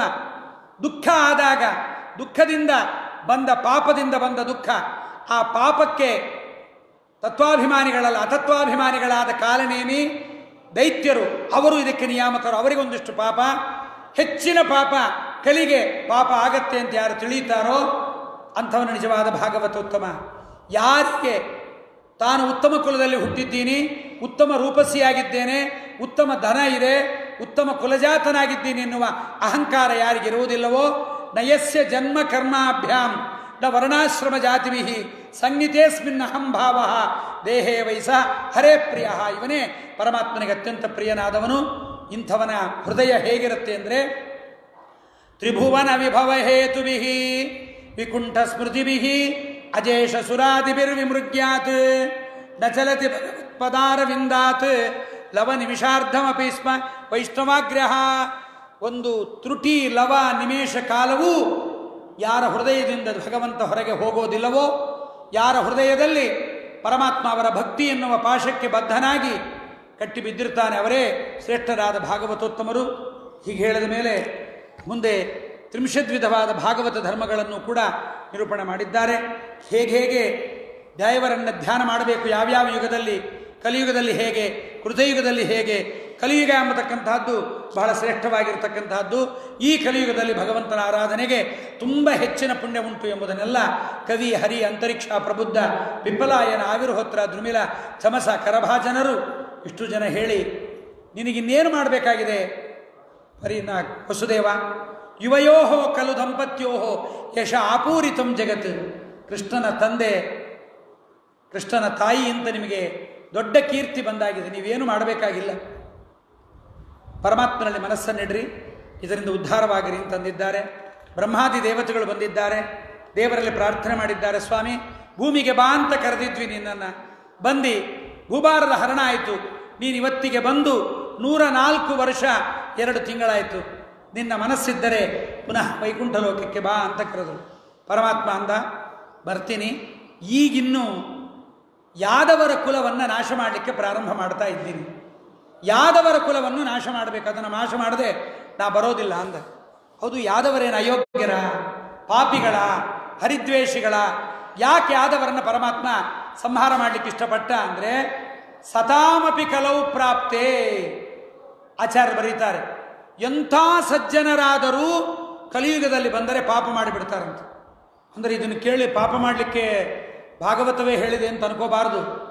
ದೇವತೆಗಳೇ ಭೂಮಿಗೆ ಬಂದರೂ ಕೂಡ ಮಾನುಷಾನ್ನವನುಂಡು ಜ್ಞಾನಶೂನ್ಯನೂ ಆದೆ ಅಂತಾರೆ ವಿಜಯದಾಸರು ತತ್ವಸುವಾರಿಯಲ್ಲಿ.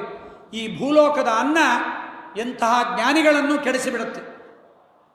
ಯಾದವರು ಇಲ್ಲಿದ್ದರೆ ಮುಂದಿನ ಕಲಿಯುಗ ಬರಲಿಕ್ಕೆ ಬಿಡೋದಿಲ್ಲ ಅವರು. ಇದು ದ್ವಾಪರ ಯುಗದ ಸಂಧಿಕಾಲ, ಅವರು ಬಿಡಲಿಕ್ಕೆ ಬಿಡೋದಿಲ್ಲ. ಯಾದವರ ಕುಲ ನಿಲ್ಲೋದಿಲ್ಲ, ಸಜ್ಜನರ ಸಂತತಿ ವಂಶ ನಿಲ್ಲೋದಿಲ್ಲವಂತೆ, ಅದು ಬೆಳೆದು ಬಿಡುತ್ತೆ. ಅದು ಬೆಳೆದಾಗ ಯಾದವರು ಇದ್ದರೆ ಕಲಿ ಬರಲಿಕ್ಕಾಗಲ್ಲ. ಆದ್ದರಿಂದ ಯಾದವರನ್ನು ನನ್ನ ಜೊತೆಗೆ ಕರ್ಕೊಂಡು ಹೋಗ್ತೀನಿ. ದೊಡ್ಡವರ ಜೊತೆಗೆ ಹೋದರೆ ಪುಣ್ಯ ಜಾಸ್ತಿ ಅಂತೆ. ಅದಕ್ಕೆ ಅಲ್ವಾ ರಥೋತ್ಸವದ ಹಿಂದೆ ಹಿಂದೆ ಮುಂದೆ ಮುಂದೆ ದೊಡ್ಡವರ ಜೊತೆಗೆ ಯಾಕೆ ಹೆಜ್ಜೆ ಹಾಕ್ತಾರೆ ಅಂದರೆ, ದೊಡ್ಡವರ ಜೊತೆಗೆ 4 ಹೆಜ್ಜೆ ಹಾಕಿದರೆ ಪುಣ್ಯ ಹೆಚ್ಚು. ನನ್ನ ಜೊತೆಗೆ ಬಂದಿದ್ದಾರೆ, ನನ್ನ ಜೊತೆಗೆ ವಾಪಸ್ ಹೋಗಿಬಿಡಲಿ, ಇವರಿಗೆ ಪಾಪ ಬರುವುದು ಬೇಡ ಅಂತ ಪರಮಾತ್ಮ ನಿಶ್ಚಯ ಮಾಡಿ ಸಾಂಬನಿಗೆ ಹೆಣ್ಣಿನ ವೇಷ ಹಾಕಿದ್ದಾರೆ. ಸಾಂಬ ಬಂದ ಋಷಿಗಳನ್ನೆಲ್ಲ ತಾನು ಕೇಳ್ತಾನೆ, ನಾನು ಗರ್ಭಿಣಿ, ನನ್ನ ಮಗು ಹೆಣ್ಣೆ ಗಂಡೆ ಹೇಳ್ರಿ, ಸ್ಕ್ಯಾನಿಂಗ್ ಸೆಂಟರ್ ಇಲ್ಲ ನಮ್ಮೂರಲ್ಲಿ ಅಂತ ಕೇಳಿದಾಗ ಅವರು ಋಷಿಗಳೆಲ್ಲ ಆಲೋಚನೆ ಮಾಡ್ತಾರೆ, ಯಾದವರಿಗಿಂತ ಕೆಟ್ಟ ಬುದ್ಧಿ ಯಾಕೆ ಬಂತು ಅಂತ ವಿಚಾರ ಮಾಡಿ ನೋಡಿದಾಗ ಅರ್ಥ ಆಯಿತು, ಇವರಿಗೆಲ್ಲ ಬುದ್ಧಿ ಬಂದದ್ದು ಕೃಷ್ಣನ ಇಚ್ಛೆಯಿಂದ. ಶಾಪ ಕೊಡಬೇಕು ಅಂತಿದೆ ಅಂತ ಭಗವಂತನ ಇಚ್ಛೆಯನ್ನರಿತ ವಿಶ್ವಾಮಿತ್ರ, ಅಸಿತ, ದೇವಲ, ದುರ್ವಾಸುರು ಮೊದಲಾದವರೆಲ್ಲ ಇದನ್ನು ತಿಳಿದು ಅವರೇನು ಮಾಡಿದ್ದಾರೆ, ಪರಮಾತ್ಮನ ಇಚ್ಛೆಯಂತೆ ಯಾದವ ಕುಲ ನಾಶ ಮಾಡುವ ವನಕೆ ಹುಟ್ಟತ್ತೆ ಎಂದರು. ಸ್ವಾಮಿ, ಇದು ಹೆಣ್ಣೆ ಅಲ್ಲ, ವನಕೆಯಲ್ಲಿ ಹುಟ್ಟತ್ತೆ ಎಂದರು. ಹೊಟ್ಟೆಗೆ ಕಟ್ಟಿದ್ದ ಬಟ್ಟೆಯನ್ನು ಬಿಚ್ಚಿದರು. ದೊಡ್ಡ ವನಕೆ ಹೊರಗೆ ಬಿತ್ತು. ಹೆದರಿಕೆ ಆಯಿತು. ಉಗ್ರಸೇನ ರಾಜನಿಗೆ ತೋರಿಸಿದರು, ಸ್ವಾಮಿ ಏನು ಮಾಡಬೇಕು, ಕೂತ್ಕೊಂಡು ಎಲ್ಲ ತೆಯಿರಿ ಎಂದರು. ಗಂಧಚ್ಚಕ್ಕೆಕ್ಕಿಂತ ತುಂಬ ಕಠಿಣ ವನಕೆ ಅದು. ಅತ್ತೆಯ ಅತ್ತೆಯ ಅತ್ತೆ ಅವಳಿಟ್ಕೊಂಡಿದ್ದು ವನಕೆ ಮನೆಯಲ್ಲಿರುತ್ತೆ, ಅದು ಸೌದೆ ಇರಲ್ಲ. ಈಗಂತೂ ವನಕೆ ಮುಟ್ಟೋದೇ ಇಲ್ಲ. ವನಕೆ ಮುಟ್ಟೋದು ಒಂದೇ ದಿವಸ ಒರಳಕಲ್ಲು ಪೂಜೆ ಮಾಡಿದಾಗ. ಅದನ್ನು ಮತ್ತೆ ಕೆಲವರು ಮನೆಯಾಗ ಇಟ್ಕೊಂಡೂ ಇರೋದಿಲ್ಲ. ಒರಳಕಲ್ಲು ಇಟ್ಕೊಂಡಿರೋದಿಲ್ಲ, ವನಕೆನೂ ಇಟ್ಕೊಂಡಿರೋದಿಲ್ಲ. ಅದು ಪಾತ್ರೆ ಬಾಡಿಗೆಯವನ ಅಂಗಡಿಯಿಂದಲೇ ತರ್ತಾರೆ. ಅದು ರೆಡಿಮೇಡ್ ಯಾರೋ ಹಚ್ಚಿಬಿಟ್ಟಿರ್ತಾರೆ, 3 ನಾಮ ಅದಕ್ಕೆ. ಅದನ್ನು ಹಾಗೆ ಇಡ್ತಾರೆ, ಮತ್ತು ಹಾಗೆ ಹೊಡೆದು ಕಳಿಸ್ತಾ ಇರ್ತಾರೆ. ಹೆದರಿಕೆ, ಮನೇಲಿದ್ದರೆ ಅತ್ತೆ ಸೊಸೆ ಜಗಳ ಆಡಿದರೆ ಇದರಲ್ಲಿ ಎಲ್ಲಿ ಹೊಡ್ಕೋತಾರೋ ಅಂತ. ಅದಕ್ಕೆ ಅದನ್ನು ಮನೆಯಾಗಿ ಇಟ್ಕೊಳ್ಳೋದೇ ಇಲ್ಲ. ಆ ವನಕೆಯನ್ನು ಎಲ್ಲರೂ ತೆಗೆದು ಅದನ್ನು ಸಮುದ್ರದಲ್ಲಿ ಬಿಟ್ಟುಬಿಟ್ಟಿದ್ದಾರೆ. ಆ ಮೇಲಿದ್ದ ಬಳೆಯನ್ನು ಸಮುದ್ರದಲ್ಲಿ ಬಿಸಾಕಿದ್ದಾರೆ. ಆ ತೆಗೆದ ವನಕೆಯ ಚೂರೆಲ್ಲ ಗಿಡಗಳಾಗಿ ಹುಲ್ಲುಗಳಾಗಿ ದೊಡ್ಡ ಹುಲ್ಲಾಗಿ ಬೆಳೆದಿದೆ. ಪರಮಾತ್ಮ ಎಲ್ಲರನ್ನ ಪ್ರಭಾಸ ಕ್ಷೇತ್ರಕ್ಕೆ ಕರೆದೊಯ್ದಿದ್ದಾನೆ. ಎಲ್ಲರೂ ಪ್ರಭಾಸದಲ್ಲಿ ಕೂತಾಗ ಎಲ್ಲ ಯಾದವರು ಬೇಕಾದಂಥ ದಾನಗಳನ್ನು ಮಾಡಿದರಂತೆ. ಕೃಷ್ಣ ಹೇಳಿದ, ದಾನ ಮಾಡ್ರಿ, ಪಾಪ ಕಳ್ಕೊಳ್ರಿ, ಬಹಳ ಪಾಪ ಮಾಡಿದ್ದೀರಿ, ದಾನ ಮಾಡ್ರಿ ಇಂದ. ಎಲ್ಲರೂ ತಮ್ಮಲ್ಲಿದ್ದ ಎಲ್ಲ ಸಂಪತ್ತನ್ನು ದಾನ ಮಾಡಿಬಿಟ್ರು. ರಾಮನೂ ಹಾಗೆ ತನ್ನಲ್ಲಿದ್ದ ಸಂಪತ್ತೆಲ್ಲವನ್ನ, ತನ್ನ ಹೆಸರಿಗೆ ಕೊಟ್ಟ ಸಂಪತ್ತೇನಿತ್ತಲ್ಲ, ಇನ್ನು 14 ವರ್ಷ ರೂಮಲ್ಲಿಟ್ಟು ಬೀಗ ಹಾಕಿ ಅದಕ್ಕೊಂದು ಸೆಕ್ಯೂರಿಟಿ ಗಾರ್ಡು, ಅದಕ್ಕೊಂದು ಲಾಕರು, ಅದಕ್ಕೊಂದು ಬಾಟಿಗೆ ಬೇಡ ಅಂದ. ಎಲ್ಲ ಬ್ರಾಹ್ಮಣರನ್ನು ಕರೆದು ದಾನ ಕೊಟ್ಟುಬಿಟ್ಟ. ಸೀತಾದೇವಿ ಹೇಳಿದ, ನಿನ್ನ ಸಂಪತ್ತು, ಲಕ್ಷ್ಮಣ ನಿನ್ನ ಸಂಪತ್ತು ಏನಿದೆ ಎಲ್ಲ ದಾನ ಮಾಡಿಬಿಡ್ರಿ. ದಾನ ಮಾಡಿದರೆ ತುಂಬ ಪುಣ್ಯ ಬರುತ್ತೆ. ಎಲ್ಲ ದಾನ ಮಾಡಿದ್ದಾರೆ ಯಾದವರೆಲ್ಲ. ದಾನ ಮಾಡಿ ಮದಿರಾಪಾನವನ್ನು ಮಾಡಿದ್ದಾರೆ. ಮೊದಲು ಒಬ್ಬರನ್ನೊಬ್ಬರು ಬೈಕೊಳ್ಳಿಕ್ಕೆ ಪ್ರಾರಂಭ ಮಾಡಿದರಂತೆ. ಹೆಂಡವನ್ನು ಕುಡಿದು ಒಬ್ಬರಿಗೊಬ್ಬರಿಗೆ ಬೈಕೋತಾ ಇದ್ದಾರೆ. ನೀನು ಹಾಗೆ, ನೀನು ಹೀಗೆ, ಒಬ್ಬರೊಬ್ಬರು ಬೈಕೊಂಡಿದ್ದಾರೆ. ಕೊನೆಗೆ ಅಸ್ತ್ರಶಸ್ತ್ರಗಳನ್ನು ತಗೊಂಡಿದ್ದಾರೆ. ಎಲ್ಲ ಮುಗೀತು. ಮುಗಿದ ಮೇಲೆ ಆ ಪ್ರಭಾಸದ ಸರಸ್ವತಿ ಸಮುದ್ರ ಸೇರುವ ಜಾಗದಲ್ಲಿ ಜಂಡು ಹುಲ್ಲು ಬೆಳೆದಿತ್ತು. ಈಗೆಲ್ಲ ನೀವೆಲ್ಲ ನೋಡೋದೇ ಇಲ್ಲ. ಅದೆಲ್ಲ ಹಿಂದಕ್ಕೆಲ್ಲ ಮನೆ ಮೇಲೆ ಹಾಕ್ತಾ ಇದ್ರು. ಈಗೆಲ್ಲ ಮನೆ ಮೇಲೆ ಹಾಕೋದ ಆ ಹುಲ್ಲೇ ತರೋದಿಲ್ಲ. ಆ ಜಂಡು ಹುಲ್ಲನ್ನು ತಗೊಂಡು ಪರಸ್ಪರವಾಗಿ ಹೊಡೆದಾಡ್ತಾ ಇದ್ದಾರೆ. ಆ ಪರಸ್ಪರವಾಗಿ ಯಾದವರ ಕಲಹ ಪ್ರಾರಂಭ ಆಗಿದೆ. ಅಷ್ಟೊತ್ತಿಗೆ ಉದ್ಧವ ಬಂದ, ದೇವರಿಗೆ ನಮಸ್ಕಾರ ಮಾಡಿದ. ಸ್ವಾಮಿ, ಇದೇನಿದು, ಇದು ಯಾಕೆ ಹೀಗೆ ಮಾಡ್ತಾ ಇದ್ದೀಯಾ? ನಾನು ಯಾದವರಲ್ಲಿ ಒಬ್ಬ ತಾನೆ, ನನ್ನನ್ನು ಕೂಡ ನೀನು ಯಾದವರ ಜೊತೆಗೆ ಕರ್ಕೊಂಡು ಹೋಗಬಾರದ ಅಂದ. ಇಲ್ಲ, ನೀನು ಇಲ್ಲೇ ಇರಬೇಕು, ನಿನಗೆ ತತ್ವಜ್ಞಾನೋಪದೇಶವನ್ನು ಮಾಡ್ತೀನಿ.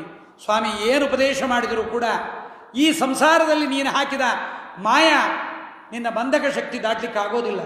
ಅದನ್ನು ದಾಟಬೇಕಾದರೆ ಇದ್ದದ್ದು ಒಂದೇ ಒಂದು ಮಾರ್ಗ. ತ್ವಯೋಪಭುಕ್ತ ಸ್ರಗ್ಗಂಧ ವಾಸೋಲಂಕಾರ ಚರ್ಚಿತಾ. ನೀನು ಉಟ್ಟ ಬಟ್ಟೆಯನ್ನು ಉಟ್ಟು, ನೀನು ಹಾಕಿಕೊಂಡ ಹಾರಗಳನ್ನು ಹಾಕ್ಕೊಂಡು, ನಿನ್ನ ಎಲೆಯಲ್ಲಿದ್ದ ಎಂಜಲನ್ನು ಉಂಡು ನಾವು ಉದ್ಧಾರ ಆಗ್ತಾ ಇದ್ವಿ. ಇವತ್ತು ನೀನು ಇಲ್ಲದೇ ಇದ್ರೆ ಗತಿ ಏನು? ಪರಮಾತ್ಮ, ವೇದಾಹಮಂತರ್ಮನ ಈಪ್ಸಿತಂತೆ, ನಿನ್ನ ಮನಸ್ಸಲ್ಲಿ ಏನಿದೆ ಅಂತ ಗೊತ್ತು. ಪುರಾಮಯ ಪ್ರೋಕ್ತ ಮಜಾಯನಾಭ್ಯೇ ಪದ್ಮೇ ನಿಷಣ್ಣಾಯ ಮಮಾದಿ ಸರ್ಗೆ ಜ್ಞಾನಂ ಯನಂ ಜ್ಞಾನಂ ಇದಂ ಆತ್ಮನಃ ಪ್ರಕಾಶಂ. ಇದನ್ನು ಭಾಗವತ ಅಂತಾರೆ, ಇದನ್ನು ನಾನು ನಿನಗೆ ಹೇಳ್ತೀನಿ ಅಂತ ಪರಮಾತ್ಮ ಅವನಿಗೆ ಶ್ರೇಷ್ಠವಾದ ಅದ್ಭುತವಾದ ವಿಚಾರಗಳನ್ನು ಹೇಳ್ತಾನೆ. ಉದ್ಧವ ಕೂತ್ಕೊಂಡು ಕೇಳ್ತಾ ಇದ್ದಾನೆ. ಉದ್ಧವನಿಗೆ ಹೇಳ್ತಾನೆ, ಯದುರಾಜ ಅಂತ ನಮ್ಮಲ್ಲಿ ಒಬ್ಬ ಯದುರಾಜ ಇದ್ದ. ಯಾರು ಗೊತ್ತಾ? ಯದು ಅಂದರೆ ನಹುಷನ ಯಯಾತಿಯ ಮಗ. ಆ ಯಯಾತಿಯ ಮಗ ಯದುರಾಜ. ಆ ಯದುರಾಜ ಒಬ್ಬ ಕಾಡಲ್ಲಿ ಹೋಗ್ತಾ ಇದ್ದ ಅವಧೂತರನ್ನು ನೋಡ್ತಾನೆ. ಬಹಳ ಆನಂದವಾಗಿದ್ದಾನೆ. ಮೈ ಮೇಲೇನು ಬಳೆ ವಸ್ತ್ರ ಇಲ್ಲ, ಆಭರಣ ಇಲ್ಲ. ಬಹಳ ಒಳ್ಳೆಯ ಸುಂದರವಾದ ಅವನ ಸ್ಕಿನ್ನೂ ಕೂಡ ಏನು ಬೆಳ್ಳಗಿರಲಿಲ್ಲ, ಕರ್ರಗಿದ್ದ, ಆದರೆ ಆನಂದವಾಗಿದ್ದ. ಇದನ್ನು ನೋಡಿದ ಯದು, ಸ್ವಾಮಿ ನೀವು ಹೇಗೆ ಆನಂದವಾಗಿದ್ದೀರಿ?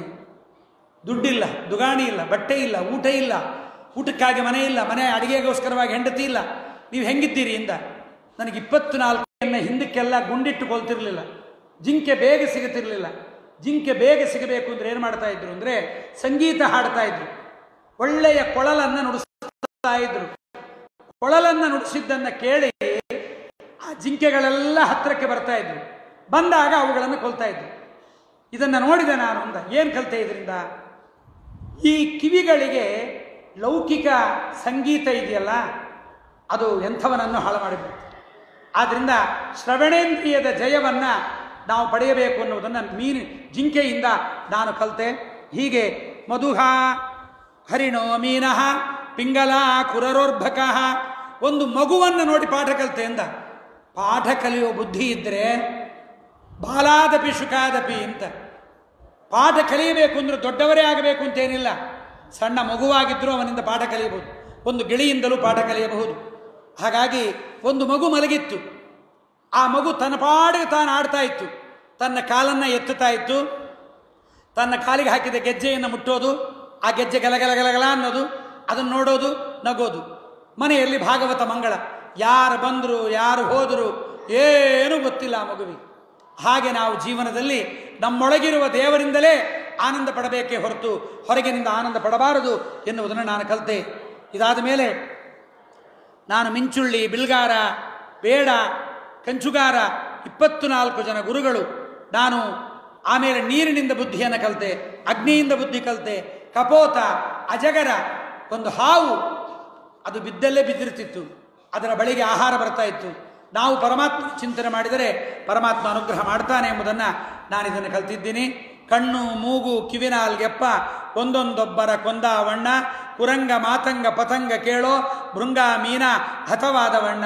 ಜ್ಞಾನಭಕ್ತಿ ಎಂಬ ಮಾರ್ಗವು 2, ದೊಡ್ಡ ಮಾರ್ಗವ ಹಿಡಿಯಬೇಕಣ್ಣ. ದೊಡ್ಡ ಸಂಗತಿ ಬರುವ ತನಕ 2 ಮನೆಯಲ್ಲಿರಬೇಕಣ್ಣ. ದಾನದ ಕೈಯ ತೋರಿಸಬೇಕೋ ಅದರಿಂದ ನದಿಯ ದಾಟುತ್ತೀಯಪ್ಪ.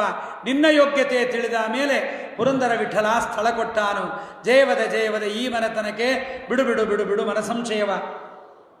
ಕೊನೆಗೆ ಆ ಅವಧೂತ ಒಬ್ಬ ಮುತ್ತೈದೆ ಅವಳ ಮನೆ ಮುಂದೆ ನಿಂತುಕೊಂಡು ಪಾಠ ಕಲಿಲ್ಲ, ಒಬ್ಬ ಸೂಳೆಯ ಮನೆಯ ಮುಂದೆ ನಿಂತು ಪಾಠ ಕಲಿತ. ಪುರಾಣ ಕೇಳೋರು ಎಲ್ಲಿಗೆ ಹೋಗ್ತಾರೆ ಗೊತ್ತಾ? ಪುರಾಣ ಆದ್ಮೇಲೆ ಒಬ್ಬರು ಕೇಳಿದ್ರು, ಆಚಾರ್ಯರೇ ಅವನು ಸೂಳೆ ಮನೆಗೆ ಯಾಕೆ ಹೋಗಿದ್ದ ಅಂತ. ಇವ್ರು ಕ್ವಶನ್ ನೋಡ್ರಿ ಎಲ್ಲಿ ಹೋಯ್ತು. ಅವನು ಪಾಠ ಕಲಿತ ಅಂತ ಹೇಳ್ತಾ ಇದ್ದೀವ ಹೊರತು ಅವಳ ಸಂಘ ಮಾಡಿದ ಅಂತ ಹೇಳ್ತಾ ಇಲ್ವಲ್ಲ. ಸೂಳೆಯ ಮನೆಯ ಮುಂದೆ ನಿಂತ್ಕೊಂಡು ನೋಡ್ತಾ ಇದ್ದಾನೆ ವೇಶ್ಯಾಸ್ತ್ರೀ. ಸಾಯಂಕಾಲ ಸರಿಯಾಗಿ 7 ಗಂಟೆಗೆ ಭಾರಿ ಅಲಂಕಾರ ಮಾಡಿಕೊಂಡು ಸೆರಗನ್ನು ಅರ್ಧ ಸರಿಸಿ ತನ್ನ ದೇಹದ ಭಾಗ ಕಾಣಿಸುವಂತೆ ಬೀದಿಯಲ್ಲಿ ನಿಂತು ನಾನಾ ಹಾವಭಾವ ವಿಲಾಸಗಳನ್ನು ಮಾಡ್ತಾ ಪುರುಷರನ್ನು ಆಕರ್ಷಣೆ ಮಾಡ್ತಾ ಇದ್ದಾಳೆ. ಇವನು ನೋಡ್ತಾ ಇರುವ ದಿವಸವೇ ಯಾವ ಪುರುಷರು ವಿಟಪುರುಷರು ಇವಳ ಕಡೆಗೆ ತಿರುಗಿ ನೋಡಲಿಲ್ಲ. 7 ಗಂಟೆಗೆ ನಿಂತವಳಿಗೆ 9 ಆಯಿತು, ಯಾರೂ ಬರಲಿಲ್ಲ. ಎಲ್ಲರೂ ಬರೋರು ಇವಳನ್ನು ಹೀಗೆ ನೋಡೋರು, ಚೆನ್ನಾಗಿಲ್ಲ ಅಂತ ಮುಂದೆ ಹೋಗ್ಬಿಡು. 8 ಆಯಿತು, 10 ಆಯಿತು, 11 ಆಯಿತು, 12 ಆಯಿತು, 1 ಗಂಟೆ ಆಯಿತು. ನಿಂತವಳು ಕೂತಳು. ಕೂತು ಮತ್ತೆ ನೋವು ಬಂತು ಬೆನ್ನು. ಆಗ ಅವಳ ಬಾಯಲ್ಲಿ ಒಂದು ಮಾತು ಬರುತ್ತೆ, ಪಿಂಗಲಾ ನಾಮಕಳಾಗಿರ್ತಕ್ಕಂಥ ವೇಶ್ಯೆಯ ಬಾಯಲ್ಲಿ. ಇವತ್ತು ಯಾರೂ ಬರಲಿಲ್ಲ, ನಾನು ಯಾರಿಗಾಗಿ ಕಾಯ್ತಾ ಇದ್ದೆ, ಯಾರ ಸುಖಕ್ಕಾಗಿ ಕಾಯ್ತಾ ಇದ್ದೆ, ಯಾರಿಗೆ ಸುಖ ಕೊಡ್ತೀನಿ ಅಂತ ನಾ ಕಾಯ್ತಾ ಇದ್ದೆ. ಇವರು ನಿಜವಾದ ಸುಖ ಕೊಡೋರ? ಇವರು ನಿಜವಾಗ್ಲೂ ರಮಣರ? ಅಲ್ಲ. ಸಂತಂ ಸಮೀಪೆ ರಮಣಂ ರತಿಪ್ರದಂ ವಿತ್ತಪ್ರದಂ ನಿತ್ಯಮಿಮಂ ವಿಹಾಯ ಅಕಾಮದಂ ದುಃಖ ಭಯಾತಿಶೋಕ ಮೋಹಪ್ರದಂ ತುಚ್ಛಮಹಂ ಭಜೇಜ್ಞ. ಇವರು ಗಂಡಸರ?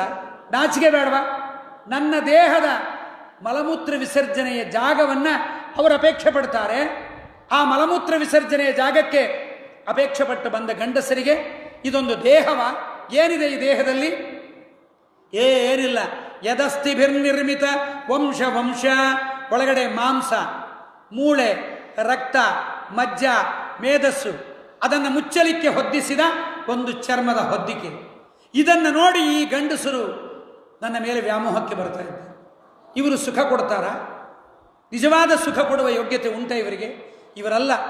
ಆ ಪರಮಾತ್ಮನೇ ನಿತ್ಯ ಸುಖಪ್ರದ, ಅವನೇ ದುಡ್ಡು ಕೊಡ್ತಕ್ಕಂಥವನ ವಿತ್ತ ಅಂದರೆ ಮೋಕ್ಷವನ್ನು ಕೊಡುವನ ಆ ಪುರುಷನೇ ಪರಮಾತ್ಮನೇ, ಅವನಲ್ಲದೆ ಮತ್ತಾರಿಲ್ಲ. ಇನ್ನೊಬ್ಬರಿಂದ ಏನನ್ನೂ ಬೇಡುವುದಿಲ್ಲ. ಇವತ್ತು ನನಗೆ ಒಳ್ಳೆ ಬುದ್ಧಿ ಬಂದಿದೆ, ವೈರಾಗ್ಯ ಬಂದಿದೆ, ದೇವರು ಇವತ್ತು ಯಾರನ್ನೂ ಕರೆತಿರಲಿಲ್ಲ, ನನಗೆ ಬಹಳ ಒಳ್ಳೆಯದಾಯಿತು ಅಂತ ಅವಳು ಒಂದು ಮಾತಂದಳಂತೆ. ಆ ಮಾತು ಇವನು ಕೇಳಿಕೊಂಡು ಬಂದಿದ್ದಾನೆ ಅವಧೂತ.